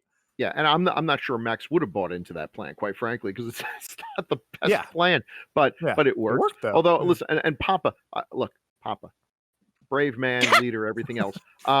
Okay, what the hell was he? What was his purpose? Running around in a really cool looking car with no sides, when you're surrounded by people who are shooting at Yeah. you. It's all they had. Yeah, it is. They I think they didn't they Art, steal that? let Didn't it they wash steal over that you. from one of the other guys, from one of the bad That was, guys? I think that was Yeah. one of Humongous's cars. They wasn't couldn't it? take 10 minutes to weld on a piece of metal to like make it so that he couldn't be stabbed. Well, no, they couldn't because the whole point was, remember the mechanic was trying to they were trying to fix the truck, and he's like, "Well, can you do it?" And what he said, "How long did it take?" He said, 24 hours. And he's like, "You got 12." He's like, "Okay." 24 hours? Yeah, yeah. That was actually I Okay. love that bit. That and let's That was jump to that great. because I love the mechanic and his assistant. Yeah. Yeah. Like, And what does that mean? What does that mean? And then he's like 12. He's like, all right. All yeah, right. but I love the way the mechanic is like hauled around on like that Yeah. frame. Yeah. And because it was just like, well, obviously he somehow got injured, and now it's like, okay, well, we got to rig up something, and I love the fact that he can just like raise and lower him, haul him around. I just love the look of that and the way that fits in with that character. And I was it so also mad shows when the when respect that they have for him, that this guy has a purpose. This guy has a skill that nobody else can replicate. And I think I like that about the films like this, where these tribal wars, when you see the different tribes and the idea that everyone within the tribe has their purpose. And usually the good guys are a little more inclusive and a little, treat their valued members a little bit better than the bad guys. That's why the bad guys are bad. But yeah, he's a cool character, and kind of a sad I was just so end. mad though that he was like, it's like, Virginia, hey, the warrior woman is dead. Just leave her there. Do not risk your life trying to pull her dead body out. Yeah, but I was you like, could come tell they were on, friends. man. They were good friends. Yeah, but she wouldn't want him to die doing something stupid like that. I was just like, No. ah. Mm. But I did like, speaking of resourcefulness, he used his own pee to put out the fire on his way. So that was pretty good. Yes. Yes. So, Well, It's good. He did try to get the kid, from the Yeah, truck. So that's right. I do think there was a little bit of protectiveness of him. Like Yeah. maybe they kind of knew that he was going to have a little bit of well, I mean, unless we pop one out real quick, there ain't nobody younger than us, Yeah. other than him. Yep. So, the girl was, I think, holding on to him at one point when some stuff was going down. So I don't know if that was maybe just trying to save some people. But with the warrior woman, I was very frustrated when she died because she's just strolling along the top of the truck, like no defensive posture, peripheral vision issue, just right there. And you aren't thinking to yourself, maybe I should cut myself up. Yeah. Well, now this is one, and maybe they explain this in the next movie, or maybe we just never get it. But how did Max get out of, like at the end? How did he get out of this predicament? Because I thought, well, that truck is turned over and they see that it's dirt in it. I'm like, did they really just? Well, it's dirt. Let's go. I just figured they would kill everybody in sight. they just saw Humongous explode, Yeah. Yeah. and then they realized, oh shit, there's nothing there. There's no point. What's the point of killing him? Right. Because Right. It's all We're for not nothing. getting this, and our leader's dead anyway, so we were to go do something else. So that's at least the way Yeah, I I just figured We they gotta would go go vote and for a new clean up leader. the rest of them. It's like there's a couple more. Let's go kill them, and then we're out of here. But No, I mean, yeah, I think that's exactly what Paul said. Like, I think it's an interesting kind of take on the idea that, with a charismatic, strong leader, you can kind of mold this group of people into ruthless warriors. But as soon as you remove that leader from the equation, all of a sudden everyone kind of loses just their will to gone. fight. Yeah. Mhm. Well, also, this is probably a death knell for this tribe because they've used up all their fuel trying to get what they thought would be the big score, and now they just got a bunch of sand, and what little fuel they have left, they have to hope they can go find a source of water. Which It's not good. by the for them. way, if I could just say that a group of people who are desperate for gas, spending all day driving around this this outpost, it probably not the smartest group, but that's one of the few things that's always kind of bothered me is yeah. Well, but they whatever. also thought that they were going to get the refinery. Yeah, true. And they get in there and they're clapping each other on the back, and then it's like ho ho. Yeah, 'cause Scorched earth they policy. know there's enough gas in there that the people inside the refinery are willing to use the gas for flamethrowers, so they know there's plenty Right, there. which so is they're which quite is just pleased. totally messing with their heads too. That's like there was a World War II movie where these guys are at a lagoon in the middle of the desert, and the Germans are trying to take them over, and they're just like pouring water over themselves and taking showers, and the Germans are in the sand just licking their lips, watching these guys just whoops poured some more water on the sand. Yeah, dick move, but effective. Yeah. Was this Oasis of the Zombies? Is that what this was? No, it was not a Jess Franco film. God help you all.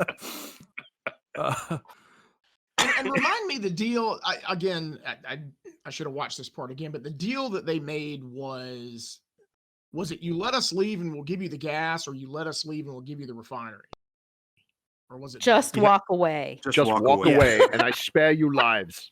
It was just walk away. Yeah. It seems like a good deal. Even okay, we're gonna take the gas. You just take the refinery. It seems like a good deal. He wouldn't even be tied to the front of the trucks, would he? No. Oh no. Be dragged on the back just like a pinata. Hey, it's win-win. We're gonna take our gas and go. We'll go. Okay, I like this deal. You have grievously misunderstood me. I wanted to pay you for the gasoline. This has all been a terrible misunderstanding. Well, no, take the gas and go and give us the refinery. We can refine all we want. I don't know. I thought that. I know that they're. You strike a hard bargain, Alan. I bet these guys be driving away, get about 50 miles. It's like, okay, so we let them live and didn't take any gas. Wait a minute. No, but they've got the refinery, so they could pump gas. I think they also didn't know necessarily how much more gas there was left to pump, or how much oil there was left to pump. But either way, yeah, it's nice to know you would have taken that. Because there was the other part I missed is okay, they blew up the refinery and they did this. It seems to me like if your idea was to escape, you would have left the refinery there, but they really didn't want them to have any gas at all. I mean, is that the for them? Yeah. Yeah, what Bill said. I mean, that was the point. That was one of the plot points that I had problems with. It's like you're trying to escape, and you've got this diversion because you think they're going to come after you. But it just seems like if you didn't blow the refinery up, maybe all of them wouldn't have come after you. Maybe some of them would have been in the refinery for a few hours while you escaped with your gas. I don't know. They blew up the ones in the refinery. I don't No, think he's saying, I understand what you're saying. No, I don't know. understand the premise, but I still would have done it. Yeah, I would have screw those guys. done it too. Just you take the risk. Okay, so Hey, if I ever make a deal how with any of you desperate they are guys that for you're gas. going to leave and you're going to leave me something, I'm going to be Double very cross. cautious. Mm-hmm. If I'm standing outside your house in BDSM gear and a hockey mask and trying to get you to come out, you probably shouldn't do it, Alan. Again? Oh, is there any alcohol in my house? Unless you're into that kind of thing. Now then I'm help yourself. picturing John I got a Cusack. picture of when like Zach that. did that last time. Yeah. Oh God.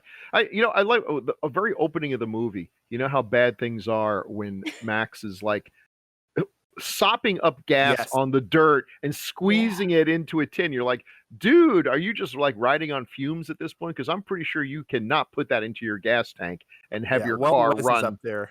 It's like things are bad. But And which, ironically, that was the one scene from this movie I had seen. And I swear, I think I must have just been flipping channels and I saw that. And then there was no other part of the movie did I see. I must have been changing channels when I was 10. Hey, can we talk about the worst scene in the movie? Yeah. Which one is that? Oh, is there any question? The dog. Oh, yeah, yeah. Sons of The, bitches. They the deserve second that. dog he See, Oh. that's fought. why, Alan, that's why we blow them up. Yes. That's Okay. why Good we point. blow Good these point. bastards Yep. up. I have a theory Yeah, on the that is the dog though correct. that Oh, doesn't upset me very much. My theory is that they actually didn't plan on doing that, but they had to fire the dog because the dog was having such a good time in the movie that they He were like, wanted "This more is." money. Yeah, well, Yeah. yeah, he was just always having a good time. And they're like, "This isn't going to work. We can't get this dog to Now, fight with these okay, people." it doesn't remind me of my childhood, but I was glad when they killed the dog. For Oh my God. What? No, I love Jeez, dogs. Alan.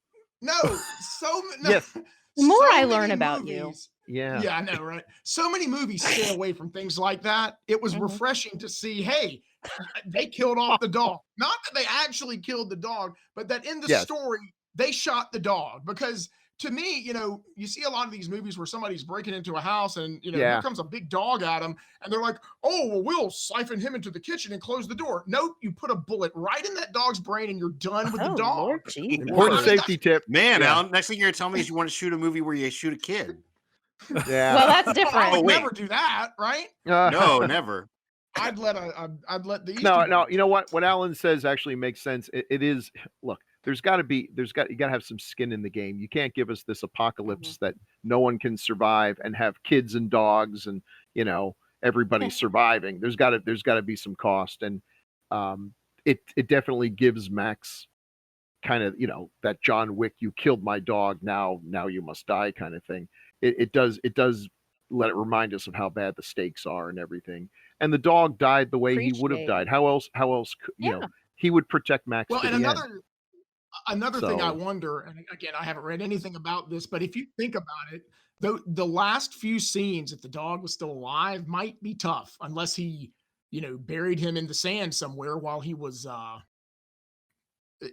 riding down the road. I mean, I guess he could have been in the cab of the truck, but how the dog would have survived all that? Yeah. I It don't would know. take away something Oh, from I the get what you're drama saying. if we have, all these, this great chase and everything, and then we keep cutting back to this dog with his head hanging out the window, his tongue lolling out and the flapping in the Exactly. wind, just having the time of his life, just happy as a clown. It's like, That's what oh, I'm saying. They Isn't had that to what let the him feral go. kid was doing? No, Pretty don't talk much, about yeah. my son. I did want to mention Papa Gallo, Michael, played by Michael Preston.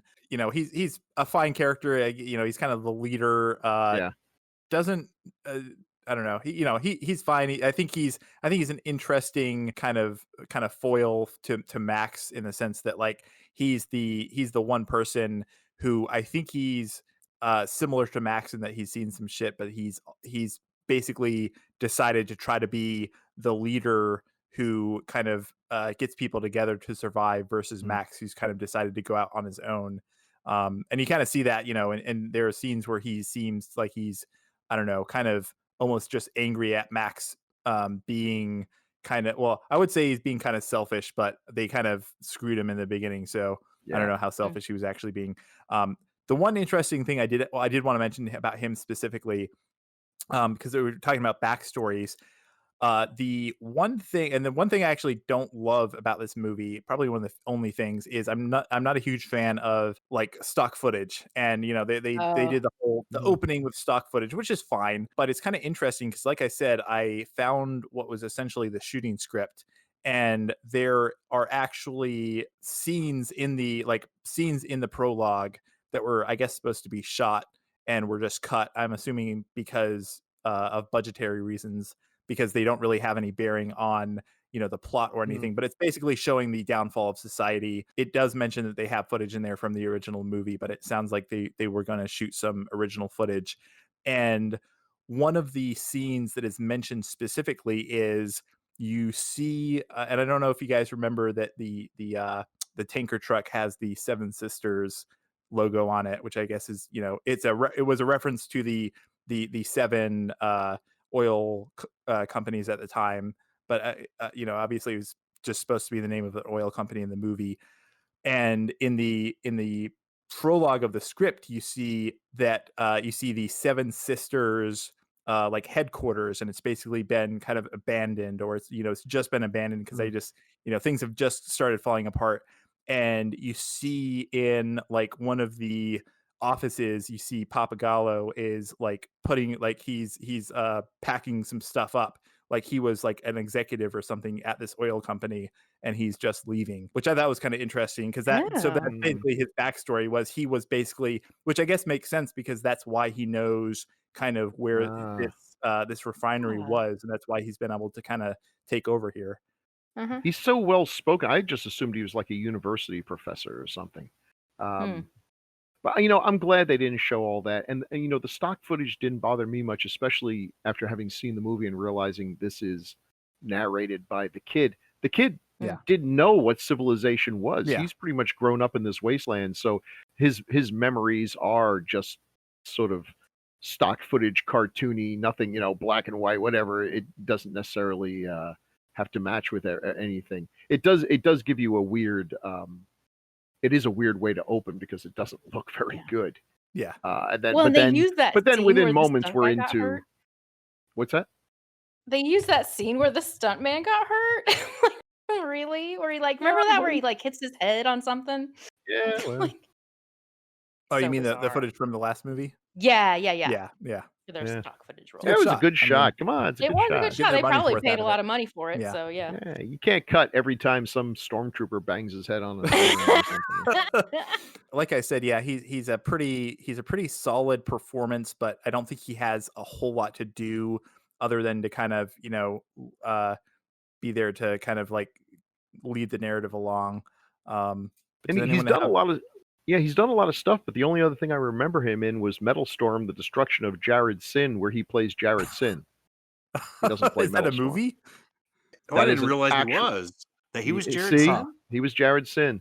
Damn, I I have believe not it heard of was that. it was one of those low budget 1983 3D science fiction movies that look like they take place in the far flung future of next Thursday. Oh yeah, and one of my least I had favorite genres. I had the privilege of seeing it in 3D at the Carolina Theater when they did their I think it was one of the Fantasy Fests, and yeah, oh man, not a great movie. Yeah. He could have played either a good guy or a bad guy. If you look at his picture, he looks like he could. I mean, he could play a bad guy. He's got one of those faces like a Yeah, I could see that. like a hitman or something. Yeah. Well, apparently, I guess he did like a lot of TV acting, and apparently, I guess he retired from acting. The last credit he had was 2002, which is actually a video game called The Getaway. But yeah, no, I liked him. I thought he kind of looked like shoot, now I lost my train of thought. I thought he Mick looked Jagger? like Mick Jagger's better looking brother. Oh, my every God. single time I've Yeah, watched this movie, I think of I always think of Mick Jagger. Yeah. I didn't think of Mick Jagger, but I should have. I'm like, he reminds me Yes. of somebody who isn't. Yes, And that's it was Mick Jagger. Yep. The only other character I wanted to mention before we move on is not really a huge role at all, but Arky Whiteley as the captain's girl. She's the woman who would go on to, I guess, found the tribe along with the gyro captain. Cute as a freaking button. Yes. Apparently she was only 17 when she was in this movie. Captain, you dog.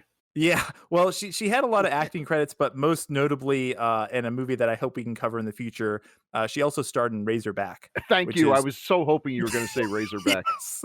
Now, another thing I did not realize, apparently she died very early. I guess she died of cancer. She only died at 37.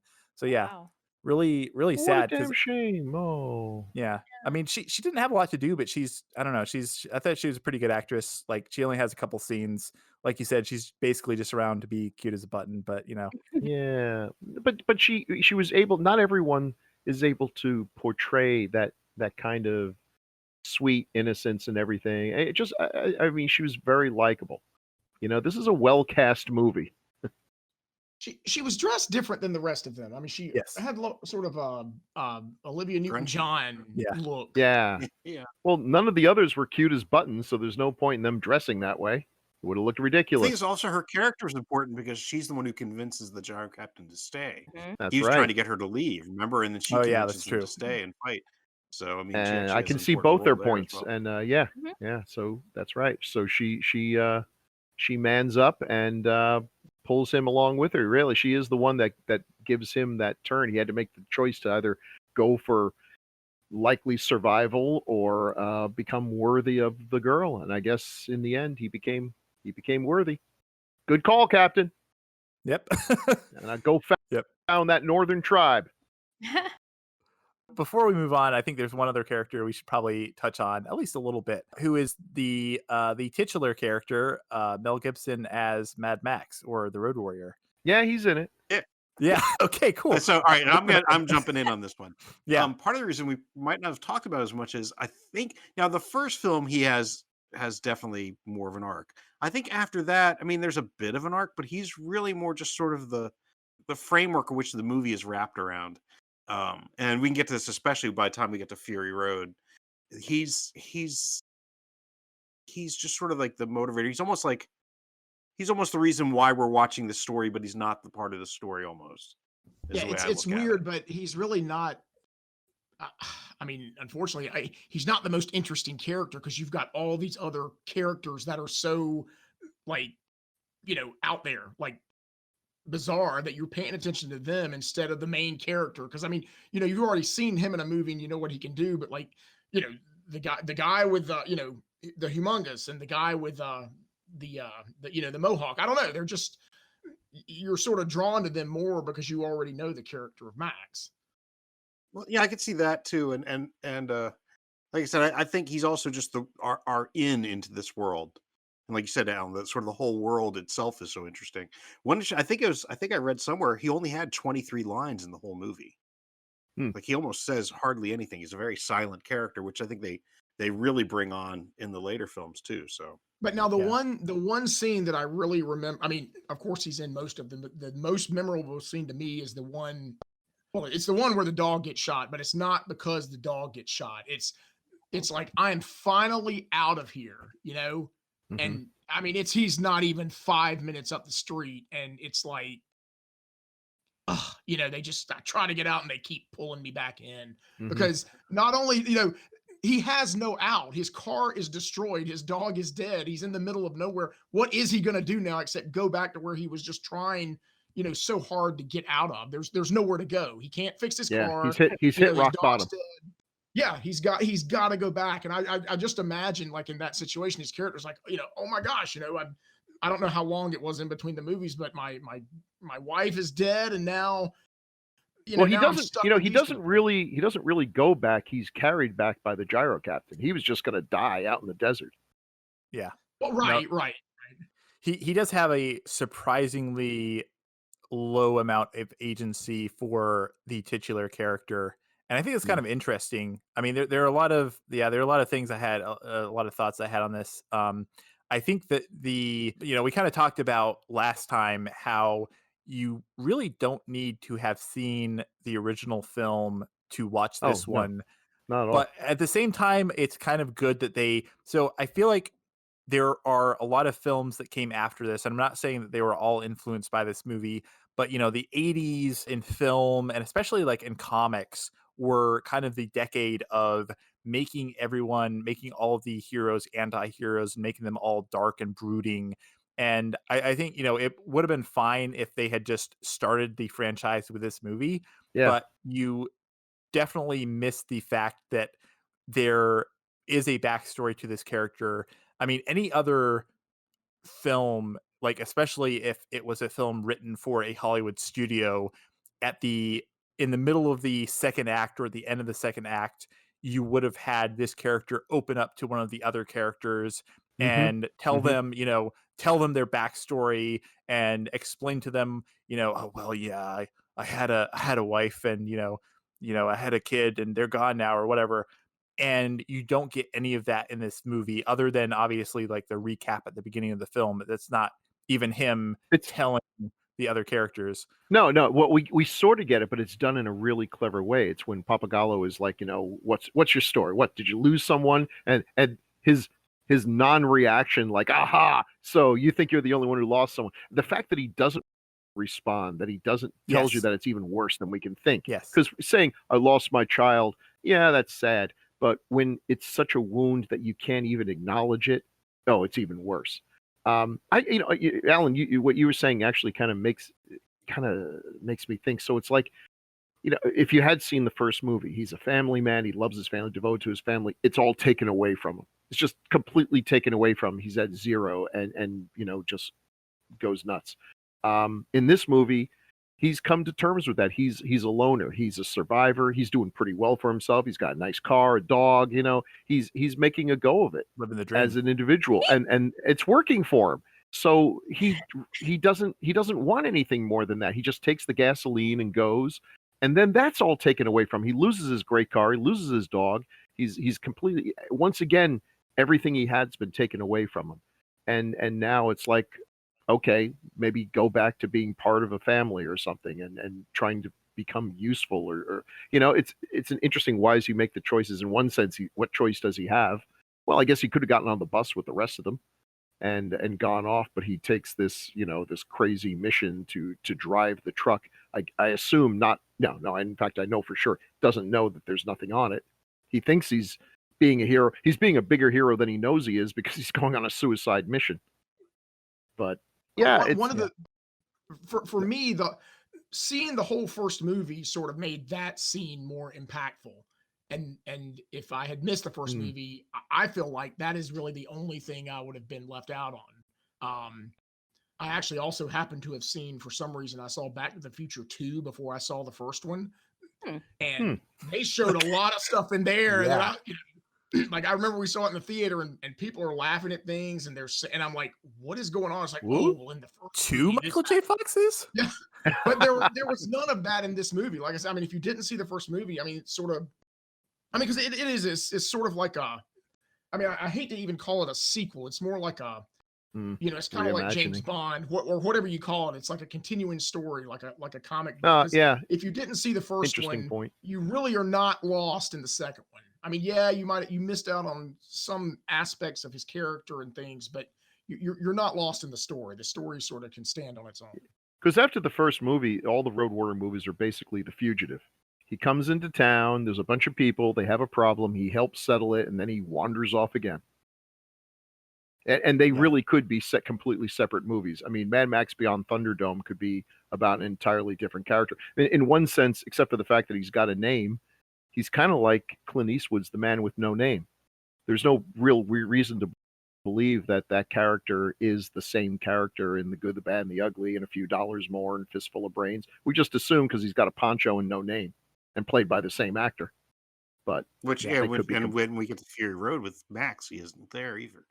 So, true. But I'm saying, I think that's actually one of the neat things about the characters. He's really more around like this myth that the stories are built around, and he's integral to the story, but it's almost like the story, a lot of that's going to happen anyway, even without him. He's kind of our into that story, our road into what's going on, and our way to see it.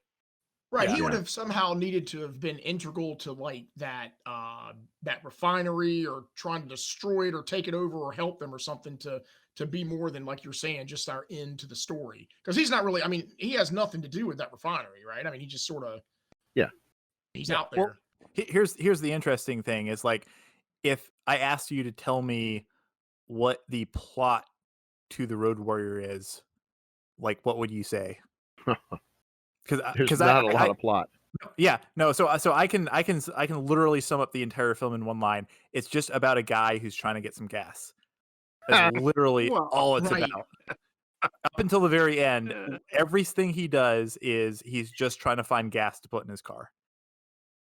And that's why, like, by the time he gets to after he goes into the outpost, the refinery, he no longer has any agency, because now, the Nathan dies, the guy who he rescued, and they're like, okay, well, your deal was with him.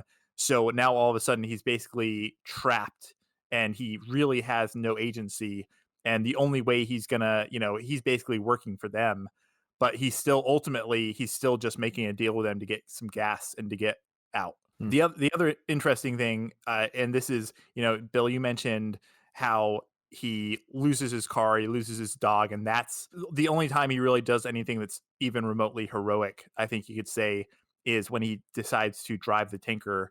But there's also, obviously that's out of necessity, and I'm probably reading into this far, far too much, But it's also interesting to note that when his car is destroyed, that is really the last thing he had from his former life. That was That's really true. the last thing that he was holding on to.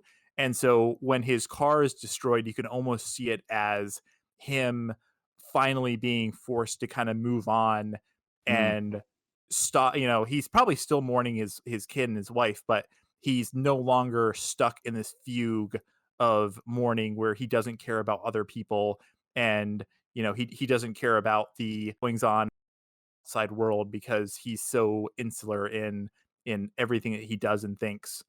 And I Hmm. don't know, I again probably far way overthinking that, but that's kind of an interesting thing that he Yeah. basically, once the car is gone, his last connection to his life is severed, and that's the only time that he really steps up and becomes a hero.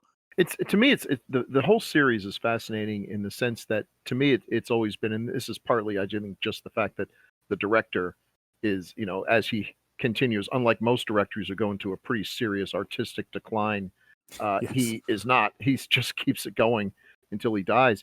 Um, you see, in the first movie, he's a heroic character. In this movie, he becomes a legendary character. By the end of this movie, he's this legend that lives on in our memories. The third movie takes it like a step further. By the end of that one, as we'll see, he becomes almost mythic, to these children who have, taken all this information or creating almost a society, a culture, a religion around it. That's his place in it.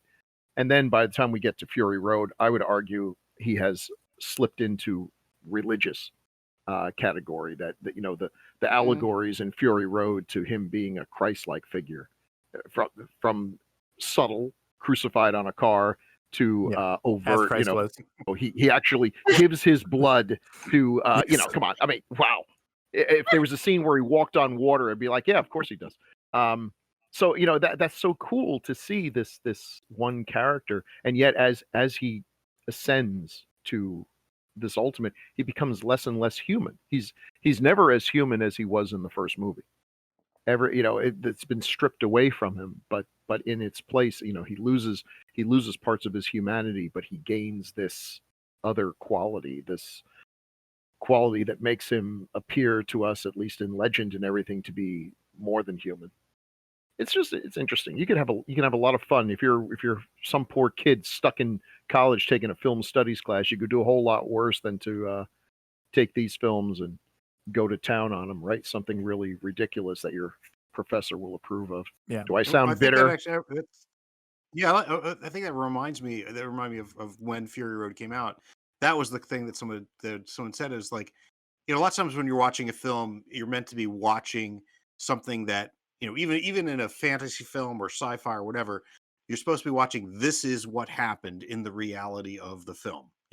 I'm Hmm. watching what's real, versus Mad Max. It becomes, no, I'm not watching what really happened with Max. I'm watching the legends that are being told about Max.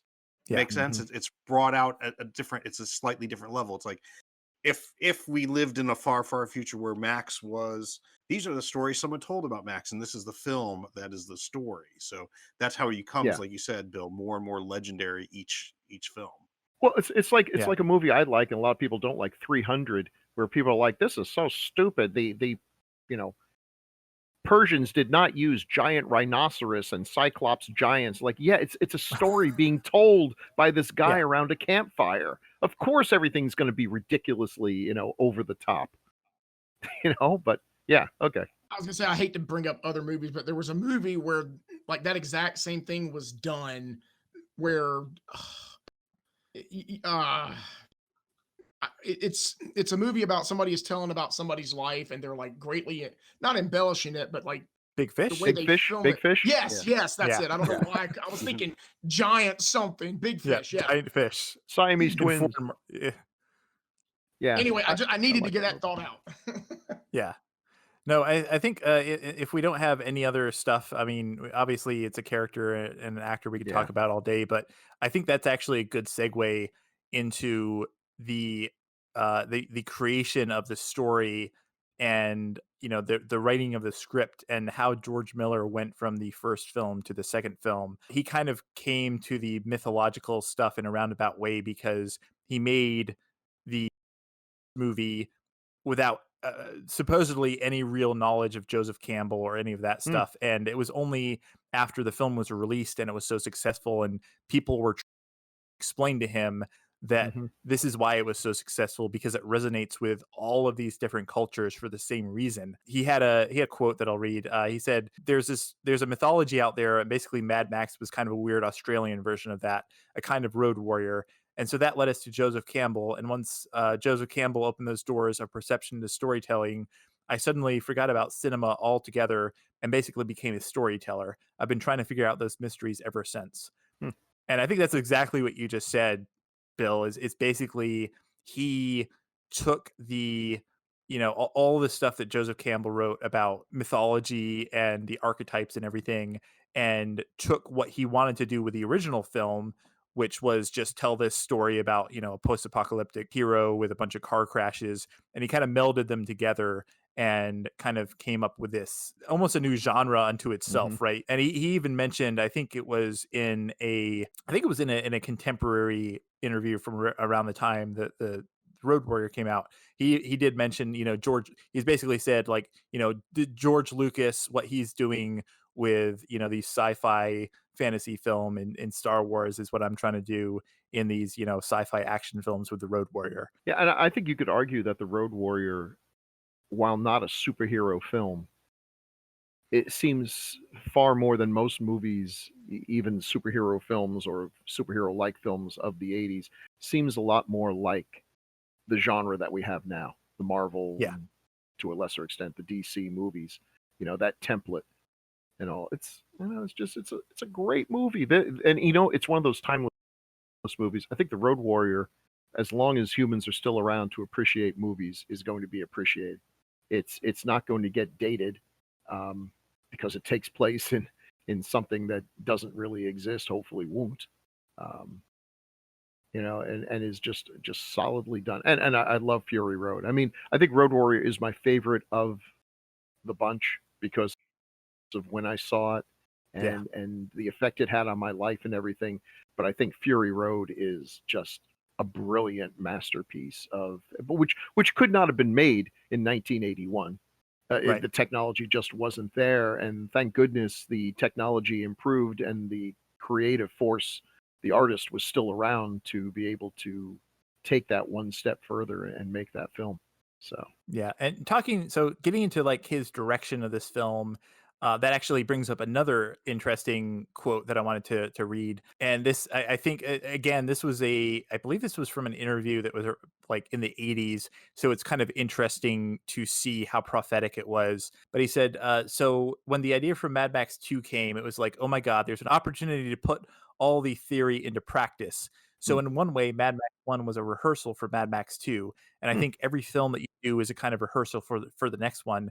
So you're developing your technique. You're trying to fathom film language. You're trying to fathom the mysteries of storytelling, and we'll never do it, but each film helps you do that. So it's kind of interesting. You mentioned, there are a lot of filmmakers that were, in the '70s and the '80s were cranking out a lot of great films, and they seem to have just become, they're still making movies and they're still fine, but their creativity has just seemed to have, whereas he is still striving. Every film that he's made, he's striving to make a film that's better than the last one. That hmm. he still learns from the last one, which I think is interesting because he still seems to be doing that even, with Fury Road. Yeah. I was just something I thought about in terms of the uh, the prologue.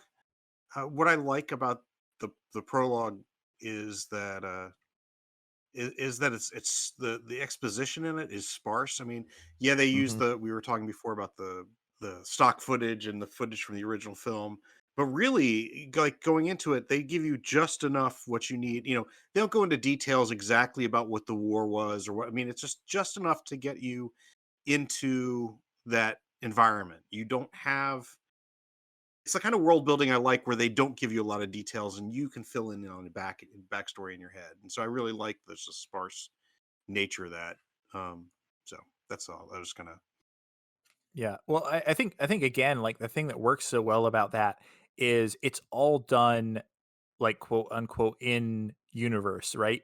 Like there, Yeah. it is being told like someone telling a tale or a fable. And before we started recording, we were we were talking about another movie that I think does something very similar in the opposite way and does it very badly. But if you watch the original David Lynch's Dune, which literally opens with the character staring at the camera, telling them the Oh backstory of the God. universe, and Yeah. it's so bad. and and it's like, it's even, if I remember correctly, even like she talks for like 2 minutes and then she starts fading out and then she comes back. She's like, oh yeah, one more thing. I also forgot all this other stuff. And it's like, God damn it. Yeah, it's So and it's gobbledygook. It's yes. stuff that you need a scorecard to keep track of. So it's like, okay, I'm going to tell you the names of 14 different races, species, and planets. So pay attention. There'll be a test.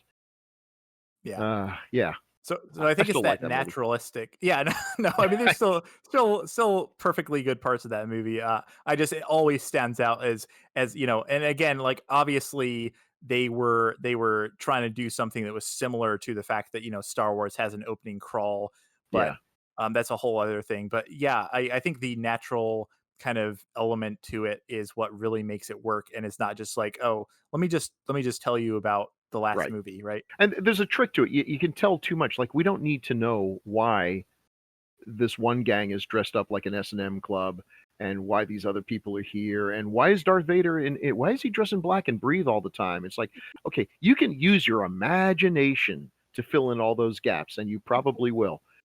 That's a smart move, but I do think an awful lot of these films and an awful lot of screenplays that I read, when people say, would you like to read my screenplay? Like, I think the number one problem is way too much exposition, telling things that would probably are not interesting enough really to waste time on, and would be better off letting the audience kind of come up with that, on their own if they choose to.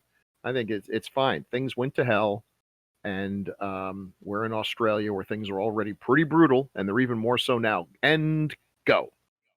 Zoom. Yeah. And then we just Well, see him. yeah, Then we see him using a sponge to take gasoline off the dirt. I think that tells me everything I need to know about how bad things have gotten.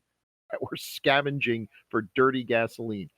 Just very simple stuff. It's a bad time, and if you have a car, good luck keeping it. It's great. Great opening. people talk about world building a lot, especially in a film that becomes a franchise. Oh, world building, when world building isn't giving all those details. It's like you said, it's giving them just enough that you can fill in the details for yourself. Yeah. And I think that's actually when it goes to, when you run into something like when you run into big franchises like something like Star Wars or something like that, where there's so much peripheral material. They're like, oh, they built this world. Now we're going to give you all those details in the background. To me, that actually lessens Yes. the appeal of that world to me. I'm glad a lot of people love Star Wars, and I'm glad there's going to be 10 new series coming out. But when they start giving you every detail, to me, that lessens the appeal of it to me, because I like to be able to sit there and go, ooh, I wonder what, how did he get that dent in his helmet? How did it? It's like, oh, well, he got it when Hugin Floggen hit him. I don't care. Yeah. Hey, have you heard about midi whereas chlorines? Mad Max, like you said, pardon? Yeah. So Mad Max, like I said, he gives you just enough. They give you just enough, and you can, and I think, Alan, you were saying this, you don't even nearly need to see that first movie. It's you get it just enough to set up that story, and then you go. Right. And with this one, I mean, I guess, maybe the people that watch the movies have sort of driven some of that, because it seems like with Star Trek and Star Wars, it almost seems like the fan base asks those questions, like, well, how did he get that red dot on his wrist? Yeah. It's The fact that they brought back Boba Fett, a character that was killed by a blind Han Solo by a random shot Yeah. in the back, and turned him into this major character in the prequels and now in the new TV shows. Just like, I it's so much fan service. It is fan service, but in defense of the fans, they did a much better job of writing his character than the actual creators did, because they introduced, he was basically just a doll. That's all. Here, yeah, if you send in 100 box tops, you get this special Boba Fett doll. What does he do? Damned if we know. But it's like, wow, he And looks he was cool. introduced in He's the a Christmas special, even. So yeah, he's a oh God, please let us not speak of that. And you know, they filled in all the story, and they had a really oh man, Boba Fett, he's like the master bounty hunter. He's going to be totally cool. And okay, not so much. But people were just like, damn man, I had a better story than that. Isn't this like when you have a song that you love and you think you know the lyrics, and then later on you make the horrible mistake of looking up the lyrics, and you discover that you were completely off. But what's worse, your lyrics are better. Your lyrics are much, much better than the actual lyrics, which are kind of insipid and everything. It's very disappointing. You sort of wish that they would go back and redo the song with your lyrics, but it's probably not going to happen. But Boba Fett, they actually woke up and said, you know, we could have done more with this character than the stupid, you know, throw him into a Sarlacc pit and to be digested for 1,000 years. I'd like to know how that works exactly. So the implication is you're alive for 1,000 years? How does being digested by a giant monster give you immortality? Well, so this is actually we're getting way off topic, but this is I think this question deserves answers, though. You know. Well, no, and that's why this hasn't been done with this franchise. It's because they throw things out there that it's like you say, oh, I need an answer to this. How does this work? Because it makes no sense. So we have to do 5 movies on it. The thing I love about these movies is, you can watch literally any of them in any order and you can still enjoy them, because my favorite thing is, and by favorite I mean least favorite, is when you say, you know, oh yeah, I watched that new Star Wars show and I didn't really like it. And then, you know, we all know the one guy who'll be like, well, actually, you need to go back and watch the 5 seasons of the Clone Wars, and then you have to watch the prequels to really appreciate it. It's like, no, sorry, fuck you, buddy. If I can't sit down and watch a movie and enjoy it as its own thing, then the writers have fundamentally failed at their job. And I think that that's what's so great about all of these movies is they are arguably all great standalone films, and then when you watch them together, you get even more and you can enjoy them even more. I'm never telling Zach he's got to go back and watch 5 movies. Yeah, please don't. No, it's and to be clear, well, it's not even 5 movies. It's you have to watch 5 seasons. It's not go back and watch these 5 movies because you'll enjoy the franchise even more. It's no, you can't enjoy this at all until you go watch all this other stuff. And it's like, God damn it, no, that's not the way storytelling works. Yeah, ask someone how to really, get into Doctor Who. That's sort of what turned me off of Star Wars and Star Trek. Yeah, but yeah, I think it's interesting that George Miller has obviously like remained committed to this character after all these years, and you know what. When we talk about Fury Road, like he spent so long trying to make that movie, and he was obviously, you know, he basically came up with an idea that he just wanted to make so badly that he spent almost 15 years trying to make it. But at the same time, it's not a situation where it's like, you know, a George Lucas going back and trying to fill in all this stuff that, you know, presumably could have been good and could have added to the story, but ultimately almost felt like it was subtracting. And I don't feel like he's ever subtracted from anything. He's only added, even if it's not a kind of continuous story. Yeah, I mean, I think the fact it's not a continuous story is the strength. It is, you know, that's the strength. Yeah, it's also interesting. You know, he keeps working with different screenwriters. So this time, and I kind of mentioned at the top, but Terry Hayes had been working with him on this other movie, Roxanne, and also the totally random side thing, but I did want to mention, because I forgot to mention it earlier, that the thing, I found the quote that I mentioned earlier about him talking about them making Mad Max 2 instead of Roxanne in an old issue of Starburst magazine. I don't know if anyone's heard of this. Oh, like I remember Starburst magazine. Yeah. So the thing that I loved, I found a scan of it, and it includes an interview with Sam Raimi and Rob Tapert about Evil Dead, in which they misspell both of their names, and they misspell Sam Raimi's name wrong in 2 different ways, which I thought was pretty funny. That's pretty impressive. Anyways, sorry, I was just looking back at the scan, and I was like, yeah, this is pretty silly. But yeah, so Terry Hayes, like James McCausland, who he brought in to write the original Mad Max, he was also a journalist. And, you know, like we talked about in the first episode, he George Miller had this idea that journalists made really good screenwriters, so he basically sought them out to work with them. He also Brian Hennett, who also worked as a second unit director, has a screenwriting credit on here, although I couldn't really find a lot of information about his involvement, so I'm not sure how much he contributed. If we don't have anything else to talk about in terms of the direction or the story, as maybe we can move on to some of the other kind of creative elements. Probably the only other creator that really returned than Byron Kennedy is from the original film is Brian May, who did the music for Mad Max and returned to do the music for the Road Warrior. I love the music in this one way more than I did in Mad Max, because I think I- now the epic yes. quality of the film matches the epic quality of the music. Yes.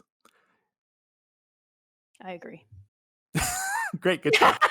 There you go. No, You're But welcome. what's interesting though is actually with the score, what is they actually know when not to use it too. yes. Like in this film, that they leave times where they don't have it, so that when it is there, Yeah. it's impactful. It's not just constant underpinning. So yeah, it's the judicious use of it, I think, which actually helps. Yeah, what Yeah, about well. the scene where, near the end when he's like trying to get the bullets and we just hear like a heartbeat?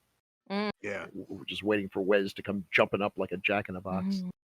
I mean, Yeah. that could have been an easy place to put a rising tempo and everything kind of cliche, but instead they go in the other direction. Yeah, that's a good point. Good point, Paul. Yeah, there's. I don't know if it's actually part of the score or if it's part of the sound design, but one of the other beats that I love, and it's really quick, but at the beginning when he's at the tractor trailer, and there's this sound. It almost sound. I don't know. It's some like weird. It sounds like a electrical or like a an idling engine or something. Do you guys know what I'm talking about? I mean, I was looking at my notes and I have a part where it says, lets the roar of the engines be the score. So at certain Ooh. points, the roar Yeah. of the engines themselves But are in there. well, But I'm this not sure if wasn't. that's the spot you're talking about. No, yeah, this wasn't actually like an engine roaring, but I don't know. It's impossible for me to describe, but it always, for some reason, because it's like it's the one moment in the film that I really think is like ominous. It's the moment when I think it's you hear the sound and then it cuts when you hear the like scream of the guy who crashed the dune buggy and you see his arm come out. Oh, yeah, yeah. If you know that part, yeah. But yeah, I don't know. I again, I don't even know if it's part of the score or if it's just like a sound design thing that was put in there. But I for some reason I've always liked that. If we want to move on, I think a big part of this film is the look, because it captures the action, it captures the landscape, it captures. I don't know. There's so much in this film, like the cars and the landscape, which you could argue are just as much characters as any of the actual characters. And so this movie was shot by Dean Semler, who I think he had done a couple of other features, but he was pretty green. And I think he's even said in interviews where like a lot of the probably the reason that he didn't really necessarily have a lot of preconceptions about how a professional cinematographer works, so he was basically kind of up to do anything, which I think kind of shows in this movie. He would go on to shoot a bunch of stuff. He would shoot Razorback. He also shot Beyond Thunderdome, Young Guns, and then in '91, I believe, he actually won the Academy Award for his work on Dances with Wolves. Also worked on City Slickers, and my favorite, Super Mario Brothers, Last Action Hero, Apocalypto. And I Wow. think this is actually the most interesting credit he has, in my opinion, because he also shot a film that was literally written as a ripoff of The Road Warrior. He shot Waterworld. Oh, interesting. It's kind of interesting. Yeah. But yeah, do you guys have any thoughts about the kind of visuals in this movie or anything that you want to talk about there? Well, now is the what do they call it? The chopper that The gyro? the gyro. Is that I mean, there are shots where it actually looks real. I don't know what they did with it. I mean, it was because I assume most of these things were functioning vehicles, but Yeah. that one just seems like it was a little over the top. Although if you look at it, it's like, well, the concept would work. It's basically a little helicopter. My understanding, it was a real gyrocopter, but it could only really carry one person, at least from what I've read. They had to when it looked like there was more than one, it was like a dummy, was at least what I had read. But what were you saying, Zach?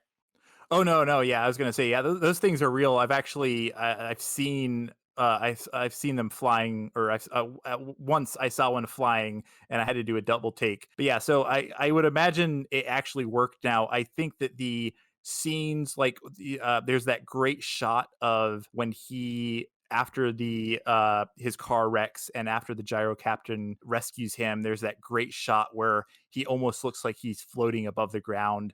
I think that was done in like basically just a helicopter. But yeah, I think, like you said, like I think all of the vehicles and everything in this movie were, they were functional.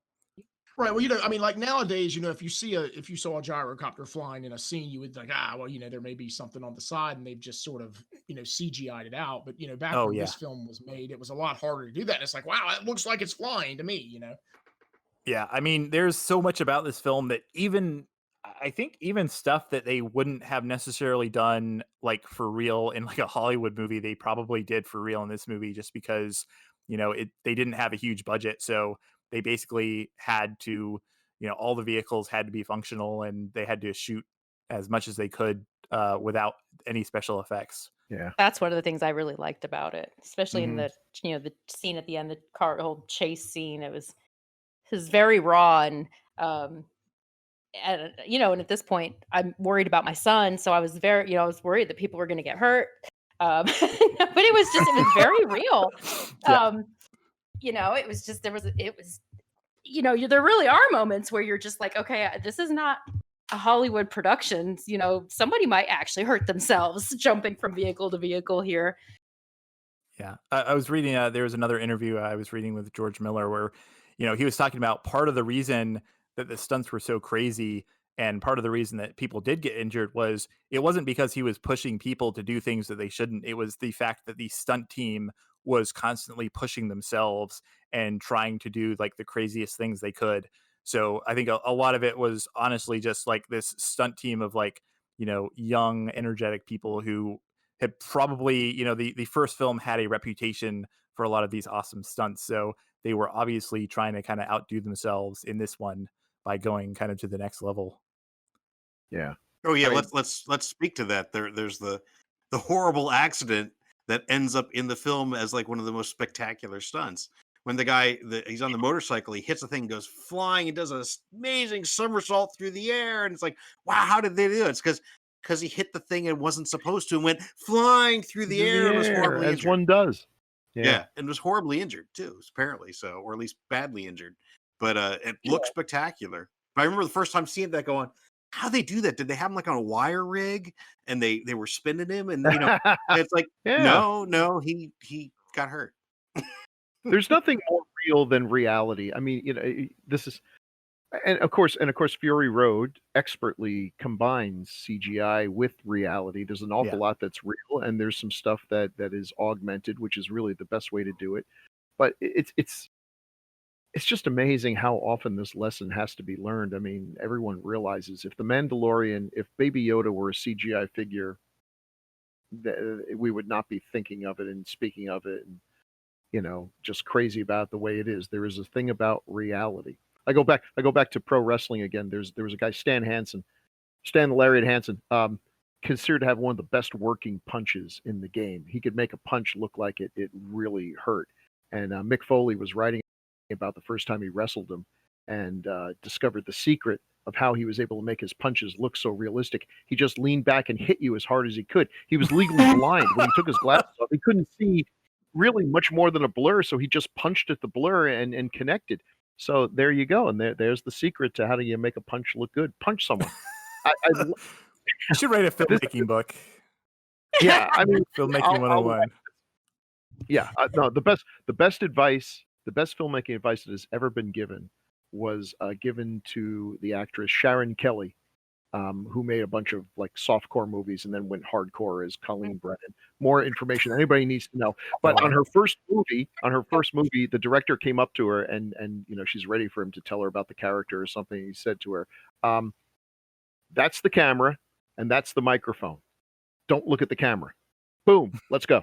And really, that worldly piece of advice right there will get you through most shoots. No, I love the effects in this. I mean, they're not really effects; they're reality. That guy really went spinning through the air and hurt himself. The editing is masterful. Um, it's just it. And I looking at it now, I realize they're probably not going as fast as we thought. There are a few times when they speed up the camera, Yeah. and that's okay because you know what I've noticed when you watch a racing car, when you watch racetracks and everything, and you see like this terrible crash and all, you're like, oh, I hope they're okay, but it doesn't look like they're going as fast as they are.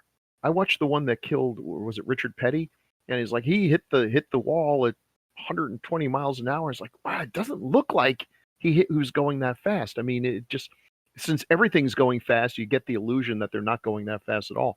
So I don't care that they're probably only going 30 miles an hour and everything. It looks good. It looks great. I mean, the editing makes it just so exciting. Such a how long does that It's like take? when you watch a basketball game and you say, "Wow, that guy's short and he's 6'4". Yeah, yeah, right, Yeah. right, yeah. In Yeah. the Well, land of the blind man is king. How long does that chase go on? How has anyone timed exactly how long oh the man, final sequence is? I don't know. I think it's. I mean, it must be at least what 20 minutes. I think Got to be at right? least. It's a good length because it doesn't get boring. Because you Yeah. see some where it, like, they go on for too long, but yeah, they Well, really didn't make it boring. I think. Yeah, I I'm think. thinking of like the Too Fast, Too Furious movies and everything. I mean, they're entertaining, but I can't tell you they all blend together as one long movie, and nothing really stands out as opposed to I know individual shots from Road Warrior I can remember, because they just stand out and they're real. It's just there's something about reality, I guess. Yeah. I think one thing that really makes all of the action scenes feel like they never get boring or they never get tedious is that these movies, the action scenes actually do have stakes. Like we were talking earlier about, the fact that the warrior woman dies, the mechanic dies. And I think that this is something that you often see in, in your average Hollywood film where, the characters are whatever, they're in the chase scene or they're hanging off the cliff in the bus that's about to go over or whatever. But there's if you know that no one's going to die or get hurt, there are no stakes, and that makes it boring. And in these movies, you're always like wondering, like, okay, some of these characters are going to die, if not, all of them. Who's going to die, who's going to live, who's going to make it out. That's something that you don't get from a lot of movies, and I think that even though we probably most of us have seen this film, a dozen times, we still feel those stakes, and so we still feel like there's tension there. Oh yeah, the scene, especially like for me, it's the scene where Max has the feral kid crawl out onto the hood. We were talking Yeah, about this earlier, right? About Mm. it. Even though I've seen it, tons of times, and you know what's going to happen, you know how it is. It is nerve wracking. Like, holy crap, this little yeah, kid crawling all the way out, having I mean, just like the tension, and like you said, there's the stakes. Even if you know the kid's going to be okay, Yeah. it's still there, and it really really hits you. yeah. And the other thing, you were talking about the kind of the speed of the film. Like the one thing that George Miller talks about all the time in a lot of these interviews is the fact that he was, I mean, the single biggest influence on him was really silent film.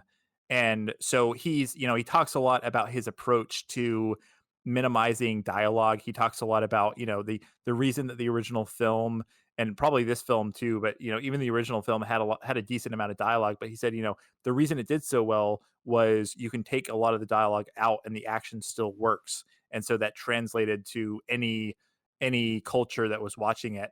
And so he talks a lot about, wanting to minimize the amount of dialogue. And Byron Kennedy had kind of a similar thing where he said that anytime he was watching a movie and people, he'd watch like classic European films, but people would just start talking endlessly and he'd just like tune out. And so he really wanted to make films that were engaging visually and where something was always happening. And I think that you see that a lot. But the other thing, and the thing that really I think relates to the speed of the action and what's happening is, you see in a lot of his movies, he actually does kind of go for that almost sped up look that you see in a lot of old silent films, where he's actually playing with. He was even doing that in Fury Road. I think he's even said Fury Road, there is hardly a single scene in that movie that he didn't touch. He didn't either slow down or speed up. Sometimes it's imperceptible, Oh. sometimes it's obvious, but so he does a lot of that. Like when a film or when a shot or a scene feels too slow, we'll just go in and speed things up to make it feel faster. Yeah. Sorry, I know that But was kind even of sped up, long-winded. what's nice is the way. Oh, It's even the way even interesting, sped though. up. Oh, No, I'm sorry. You're Sorry, I keep talking about how I was just gonna say even talk a sped, bunch. But even sorry, sped up. Okay, even sped up, you can still tell what's going on, and that's what I really Right. like. Is that unlike other action films that are just quick cuts, quick edits, it's like somebody punched, something happened here.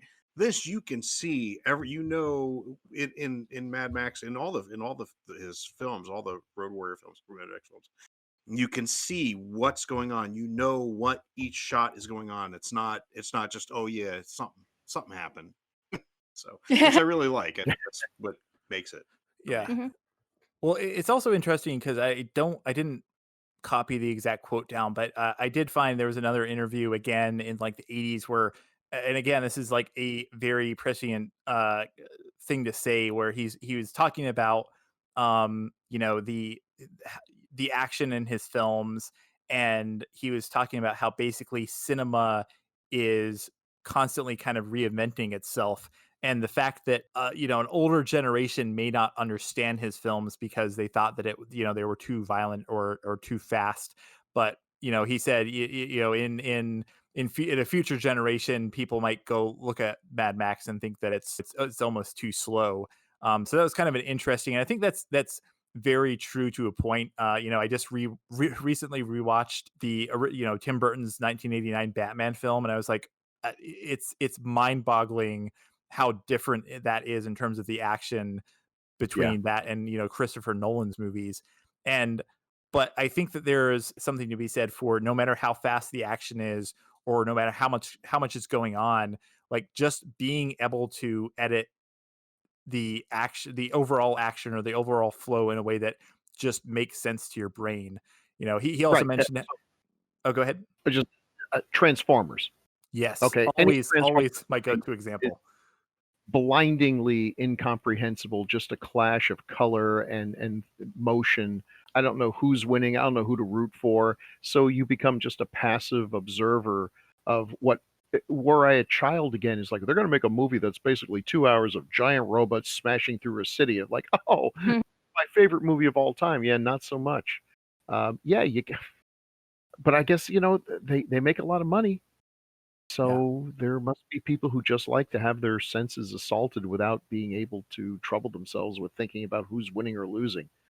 That takes some thinking. I honestly don't understand why they make that. I still think if they made a Transformers movie in a sensible way without frenetic editing and crazy pants, jumping around CGI, we'd still love it because giant robots smashing each other in the city is a pretty solid concept. Yeah. Well, hey, I'll actually, as terrible as those films are, I actually think that the Bumblebee movie actually a pretty fun movie, and actually had some It is. comprehensible action scenes. Yeah, so maybe they're coming to their senses. Yeah, it was kind of funny because, again, like this interview I read was like from the 80s, and even then George Miller was saying, look at these video game kids are playing, and watch a kid play a video game and watch how fast they react. Like their brains are just working so much faster than our generation. It was kind of funny because that was back when people were playing Atari games.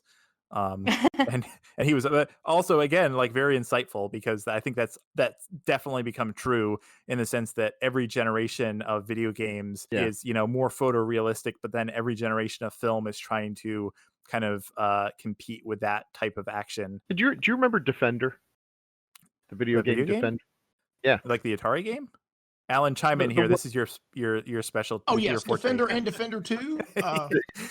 When they were arcade games, when they were arcade, and you had to Stargate. The button for Defender was on the front left underneath, and you could turn it off and turn it on again and get free games as long as the little Italian man at the ice cream store didn't see you guys do it. Otherwise, he'd throw you out, just to let you know.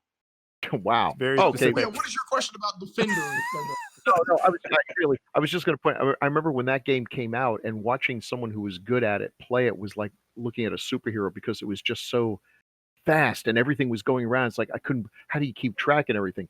But then, yeah, Defender, it got fast. The other thing too, as you got more and more of the little mutants and you shot them, the screen would just become like I mean, it would almost be like, I can't even tell where you're at. How do you tell where you're at? Because you're blowing up so much stuff. Yeah. I remember actually, that. The trick is you shoot all the people that you're supposed to save, the planet blows up, and then it's much easier.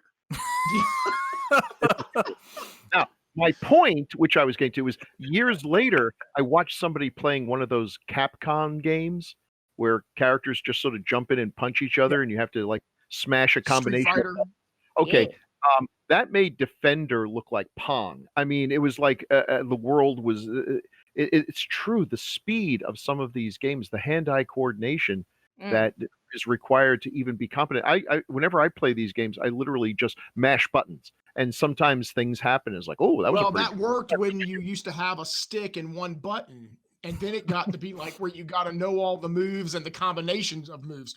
Hey, dude, I got 10 fingers. I could press a lot of buttons at once. Hey, quarter turn left B is how you down kick. Like, what? What is a quarter turn? I mean, you know, it takes a while. 25 turns, stupid.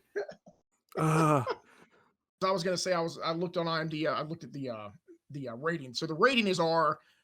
This was back in what, 82? We said. I was just saying I would suspect today that if they made this movie, they would probably cut one or two shots to go for a PG-13 on this. I think it'd be PG-13 already. Yeah, I could go with that. Isn't there a rate? Yeah, I think it would still be R. I think this would definitely be R. Still, it was pretty implied. I think there's just a few shots away of getting a PG-13. Yeah. I think they would probably go for that today. Anyway, the other thing I was gonna bring up is looking at movies like this. Like I looked up on IMDb and I looked at what categories does this movie fall in: action, adventure, sci-fi. I don't put movies like this in the category of what I would call science fiction. I know there used to be you buy a thing of crayons, there'd be 8 colors, and now there's like 128. But I mean, really, something like this. I mean, sci-fi. If you've only got so many categories, I would put it under sci-fi. But I think this is really more like, I guess, apocalyptic, which I guess would be a subcategory of sci-fi in my mind. When I think of science fiction, I think of space and aliens. I think yeah. No, I science fiction. I'm pretty broad with science fiction. I think it's because most people qualify any film that takes place in the future as science fiction, regardless of the content or the plot. Well, the thing that hits me there is that even though this is in the future, it's sort of like this is a future that you could see happening. It's not like in the future. Yeah. There's flying. But science fiction doesn't have to be impossible. I mean, to me, look, okay, so my thing, is this a story that could have happened? Yes or no? No? Okay, then it's either fantasy or science fiction. Is there magic involved? No, it's science fiction. Yeah. It's a good flowchart. It's true though. Alan, there's nothing in this that couldn't have happened. Alan, didn't you work in a video store at one point? I did. Do you you said you did? Yeah. What do you remember where the Mad Max films were shelved? I don't. I think they were probably under action. Okay, I'll tell you exactly where they were without knowing. They were in whatever spot needed more movies. Because yeah, exactly. There you go. If the cover looked like scary, it was horror, no matter what it was. So it might have been in the kids section. It might have been in that little back room that only the grown-ups were allowed to go to. Yeah, for some reason we did put the kids movies right next to the those it was like the Sports Illustrated and semi-softcore porn stuff. The layout was really weird. At least you put it near the softcore porn. It wasn't like you put it near the hard. Yeah. Speaking of softcore porn. Softcore. Ugh. That way, Damn. Dad could keep an eye on the kids while he was picking out his movie. Yeah, do you want to watch Caged Heat or do you want to watch Caged Heat Bunnies or too. something? Oh, Yeah.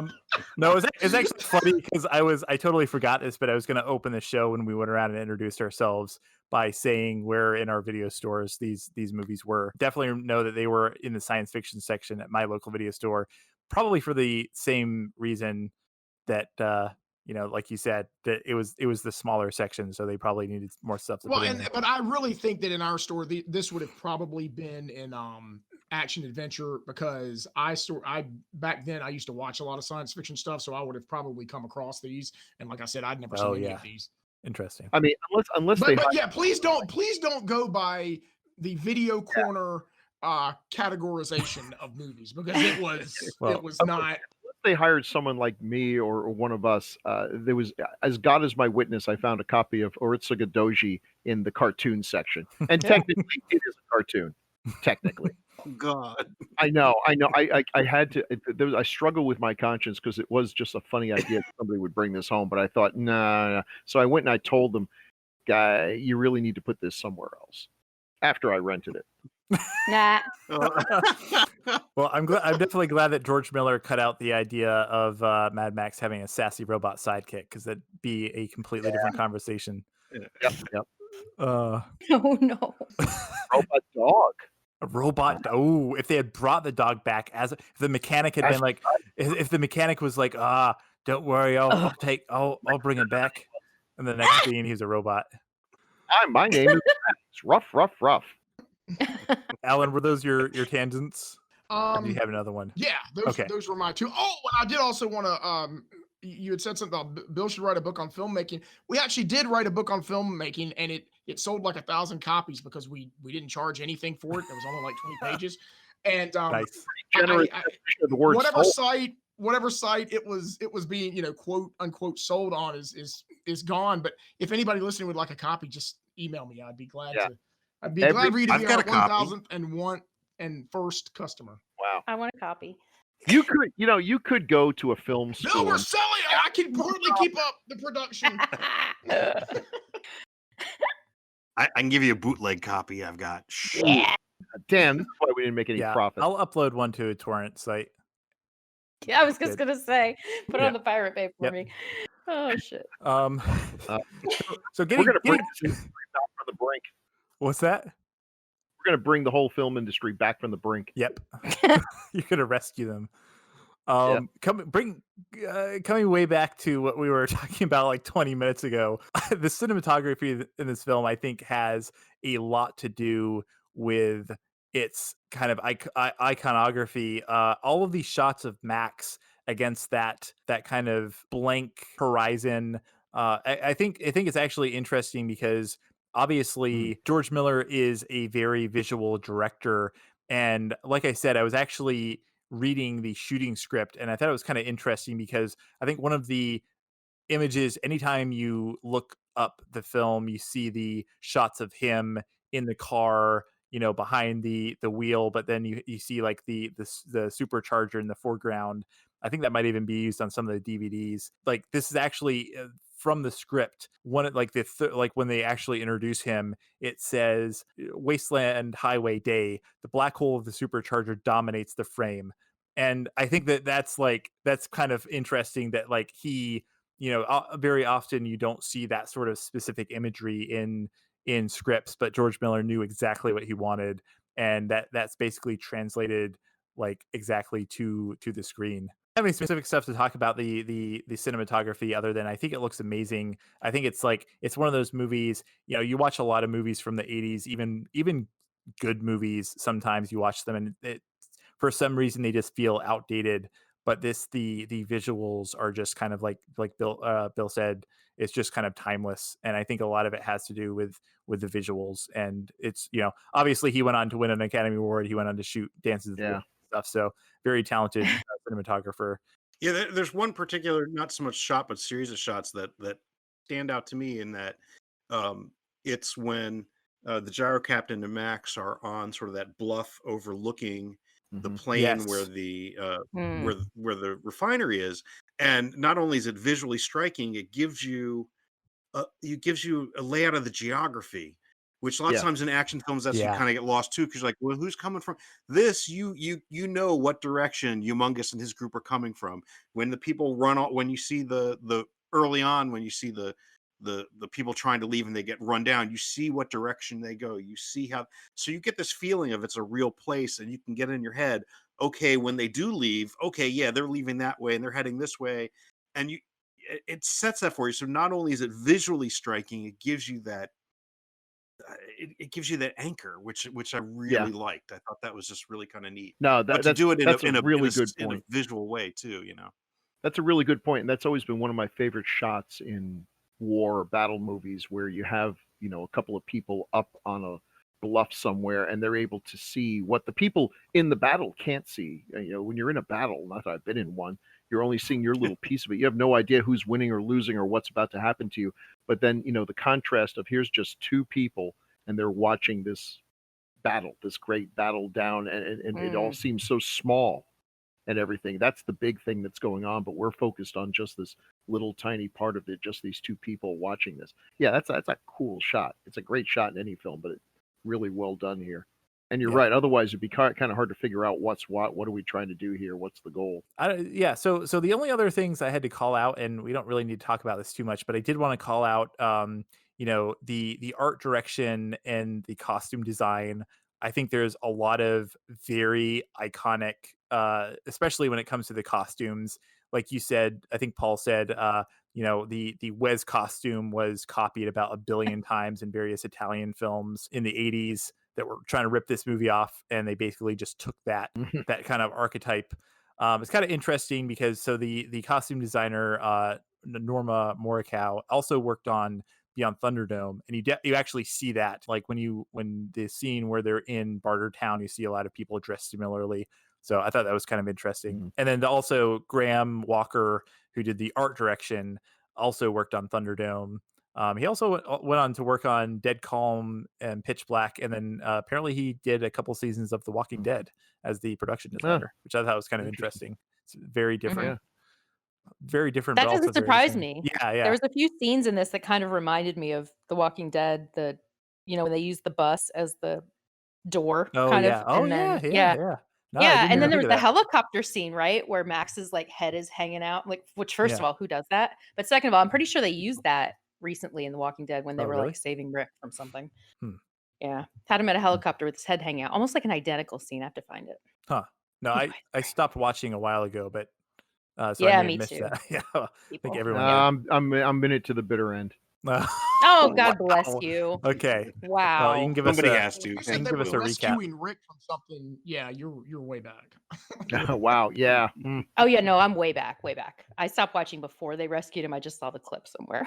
Before we get into our final rankings, the only other thing I have to really talk about is the kind of franchise and influences of this movie. Oh God. Yeah. The influence. There are so many. The Italian. God love them. During the 80s, whenever a movie would be a hit, like Yes. okay, Dawn of the Dead. Okay, millions of Italian cannibal zombie movies, some of which were actually really, really good, and some of which were absolute garbage.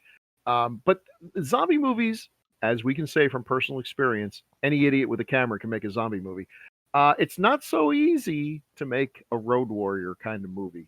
But when this thing hit, next thing you knew, it was Bronx Warriors 1999, because 1999 seemed like a million miles away. Just all these Road Warrior ripoffs came up, and the one thing that they were able to do is convince you beyond any reasonable doubt that George Miller's a genius. Yes. And That's the impressive thing, right? Because like he had a much bigger budget on this. He had a $4 million budget, but it's still not in the grand scheme chump of things. change. Yeah, a ton of money. And the fact that he was able to do, and like we said, the plot of this film is so simple, and it's almost one of those movies that you look at and say, hey, I could make that because it's so simple. And then obviously, yeah, dozens and dozens of ripoffs, and they're all just so bad. They got the Mohawks, and that's about it. Yeah. So, by the way, I actually noticed recently. I guess they somehow they did a dump of a bunch of these ripoffs on Amazon Prime, because I was recently going through, and there must be like a dozen of them on there. So at some point we can Mhm. do a Road Warrior ripoff episode. Um, Each one of us, I mean, God, you don't want to watch more than one. So each one of us Oh should be yeah, assigned just one, that's and then we good. can come back and see who suffered the most. That's good. I like that idea. Oh, that is All right. good. But yeah, and obviously we've talked about this endlessly. I think we're, there were two sequels that we'll get into later. And yeah, he just recently, as of recording this, I think just a couple weeks ago, Warner Brothers officially announced I guess the release date of this Furiosa prequel. So, which Hmm. I am super excited, but like I remember waiting probably a good decade for Fury Road, because we'll get into Mhm. that. But when we talk about that movie took so long to make, and it was just like an endless stream of new, movie news, on again and off again. So I will believe that there is another Mad Max film when I am sitting in the theater watching it. So Yeah.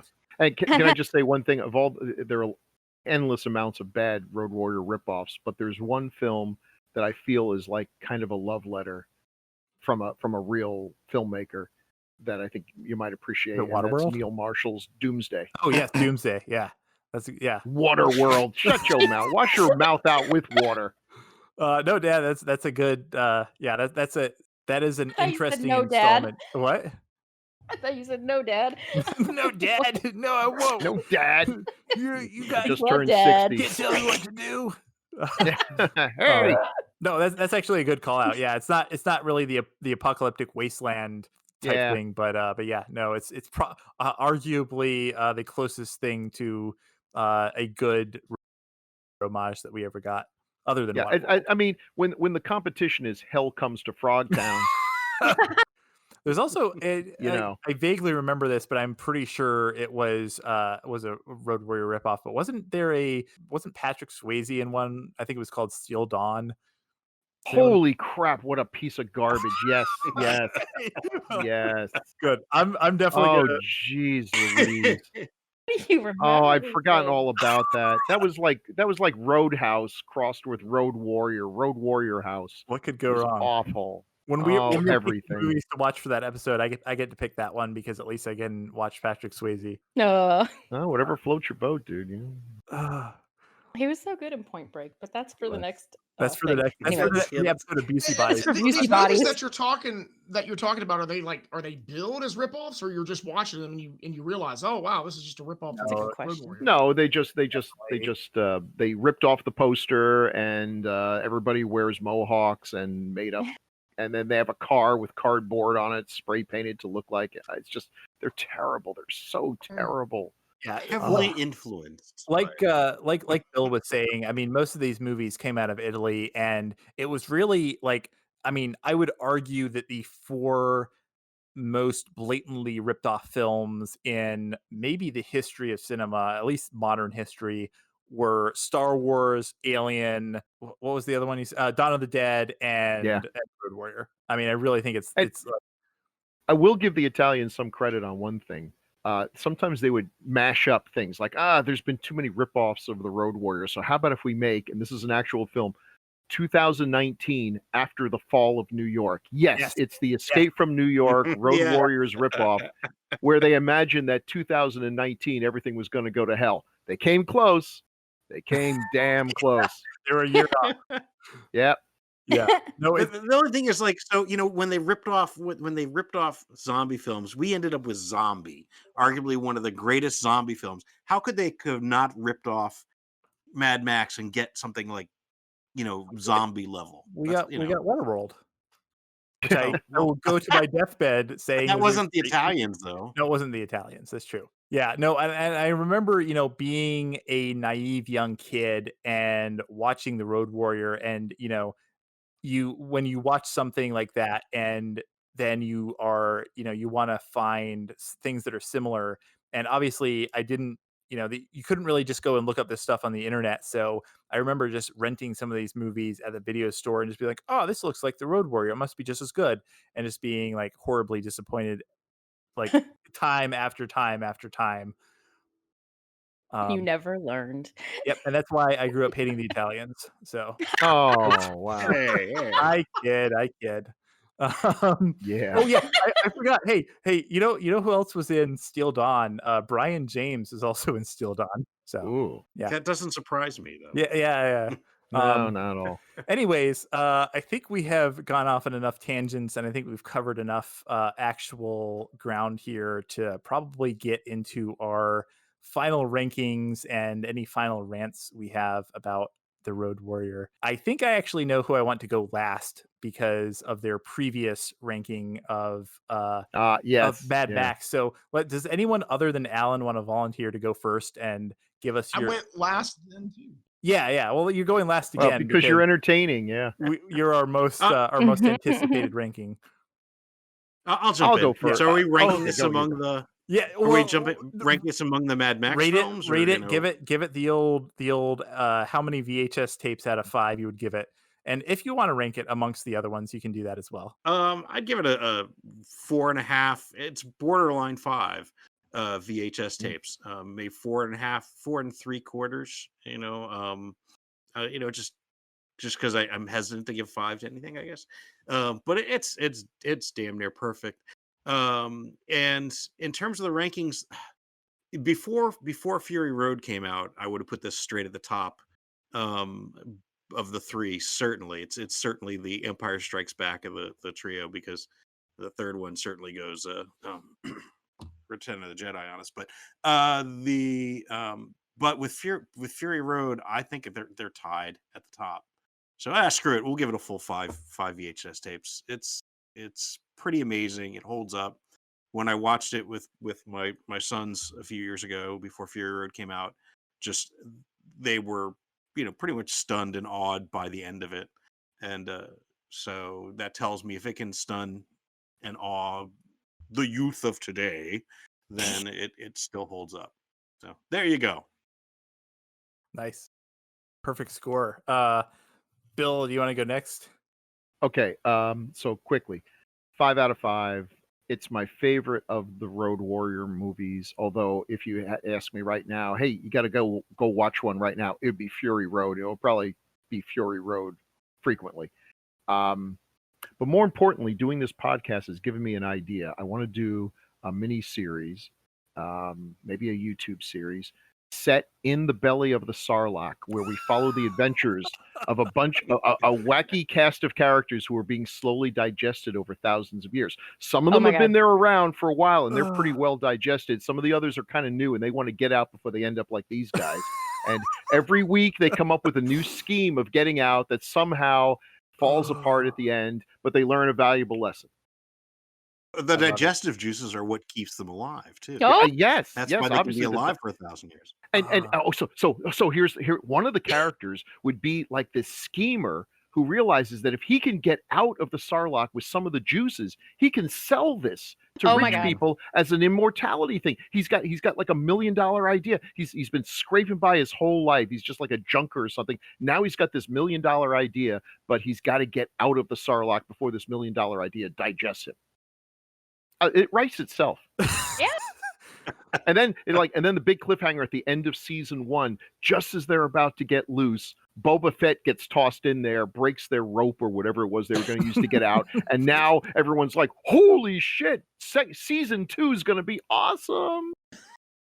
Oh, but you know what? The thing is, when Boba Fett falls and he breaks his neck and dies, the guy steals his armor, and what everybody thinks is Boba Fett is really this douchebag who's not really, has no skills at all. His name is Bob Fett. Yeah. That's now my headcanon. So boy. even though I'm not watching any of the new Star Wars stuff, when someone says, "Yeah, Boba Fett's back," I just will snicker and go, "Nope." Someone send us money. Well, I really hope, Bill, I hope that John Favreau doesn't hear this podcast, because he will probably be threatened and try to have you killed. Yeah. Well, that's the risk an artist takes. Renee, do you want to give your rating of this film and then pitch us a new Star Wars series? I can't really follow that up with anything, because that's amazing. And whenever Thank you. we for that. I'll be available. Okay. Guest star this week, Renee. Yeah. I hate to jump on the bandwagon, but I have to be one of those 5 out of 5 people. I really enjoyed it, and I kind of think of it as, I'm no Alan Watkins, I'm no Bill Mulligan, but Oh wow! No, you're not. no, exactly. Aiming high. But I think to myself, is there anything that I would change? Like, is there anything that I was like, oh, I hated that part? No, it was all. It was good. It was all good. I really enjoyed it, and I've watched it multiple times since then, and I really enjoyed it. 5 out of 5. Nice. Yeah. Well, I actually did not expect to be the lowballing this one. You bastard. So I'm going to give this one. So I gave Mad Max 4. I am going to give this a 4.5. And let me explain though. Because like Paul said, it's very rare that I give any film a 5. There are probably a dozen films I've ever watched that I actually call a 5. You're the French judge, aren't you? Yes. Well, no. So the only reason, and no spoilers here, but the only reason I think I would have to call this a 4 out of 5 is because to me this is second only to Fury Road. So I need an additional rung on the ladder to climb up to for that one. Gotcha.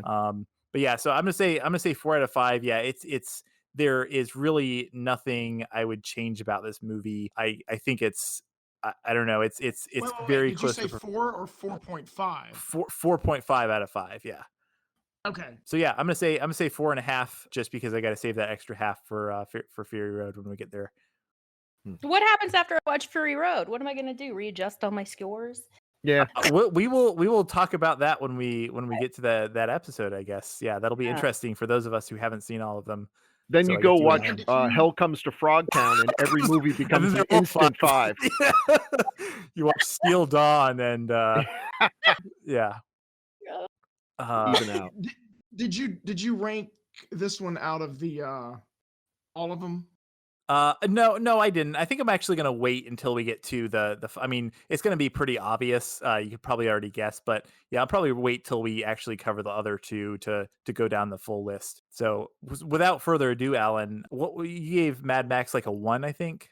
Is that correct? I think I gave it a 1.5. A 1.5. Okay, so Yeah. we've all been we've gotten a lot of messages from our fans about this, a lot of angry letters and tweets. Actually, we haven't, because we haven't released any episodes as of this recording, but I'm sure we will. So without further ado, what did you think about The Road Warrior? Okay, so I like this movie a lot better than the first one. I've only seen the first two, so let me give you my ranking so far. Out of the first two, I rank this one first and the first one second. Great. And Wow. I'll save everything else for later. Now, if which I didn't, if I would have given the first one a 4, I would have had to have given this one a 5, because I think this was a lot better than the first one. I do. But I would give this one 4 VHS tapes out of 5.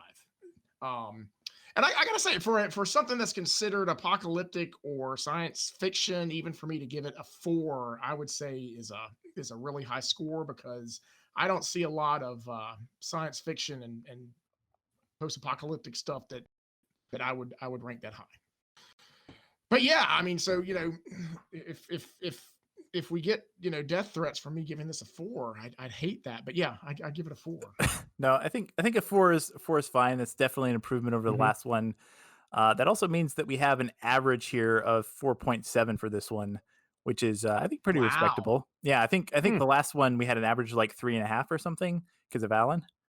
But yeah, so 4.7, 4 fully rewound, and 1 that someone got about 2/3 of the way through and then stopped watching. But yeah, so I think that's respectable. I feel like there's a lot of sentences that end with "because of Alan." Yeah. Yeah.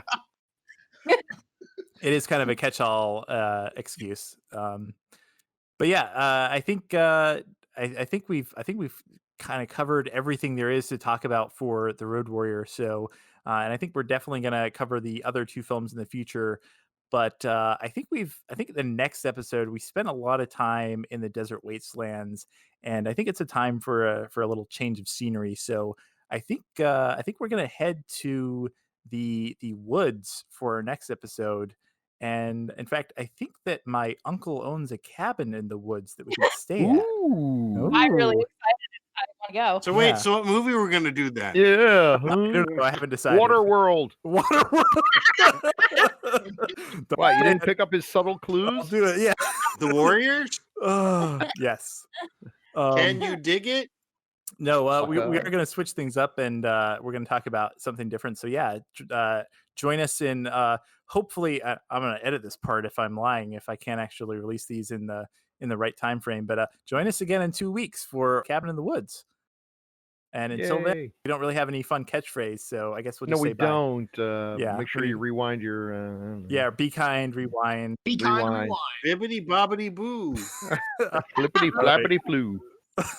Bye, everyone. Bye, everybody. Bye. Well, that was a pretty exhaustive conversation about The Road Warrior, and I think the only question that remains is, what do you think about this film? Visit www.videostorejunkies.com and leave us your thoughts, or visit us on Twitter at VideoJunkiesPod. That's VideoJunkiesPod. We'd love to hear your thoughts on the film and the episode, which, if you enjoyed, we'd love for you to leave your own 5 VHS tape review of on your favorite podcast platform. Thanks for listening, and good night. Well, if anyone's gonna get in there, it's gonna be you. This is Mad Max 2.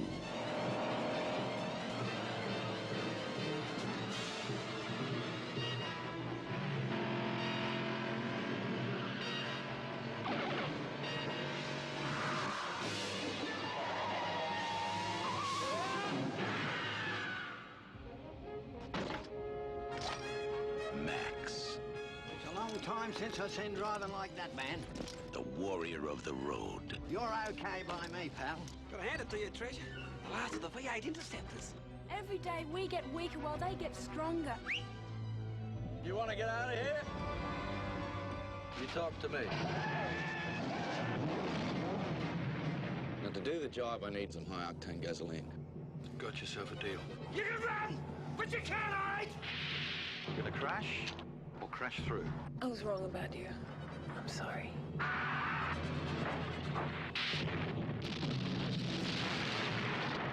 When it's every man for himself.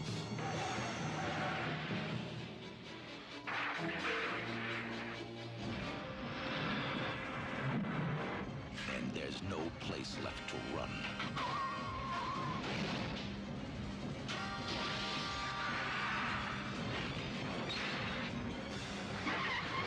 When all that's left is one last chance. Pray that he's still out there.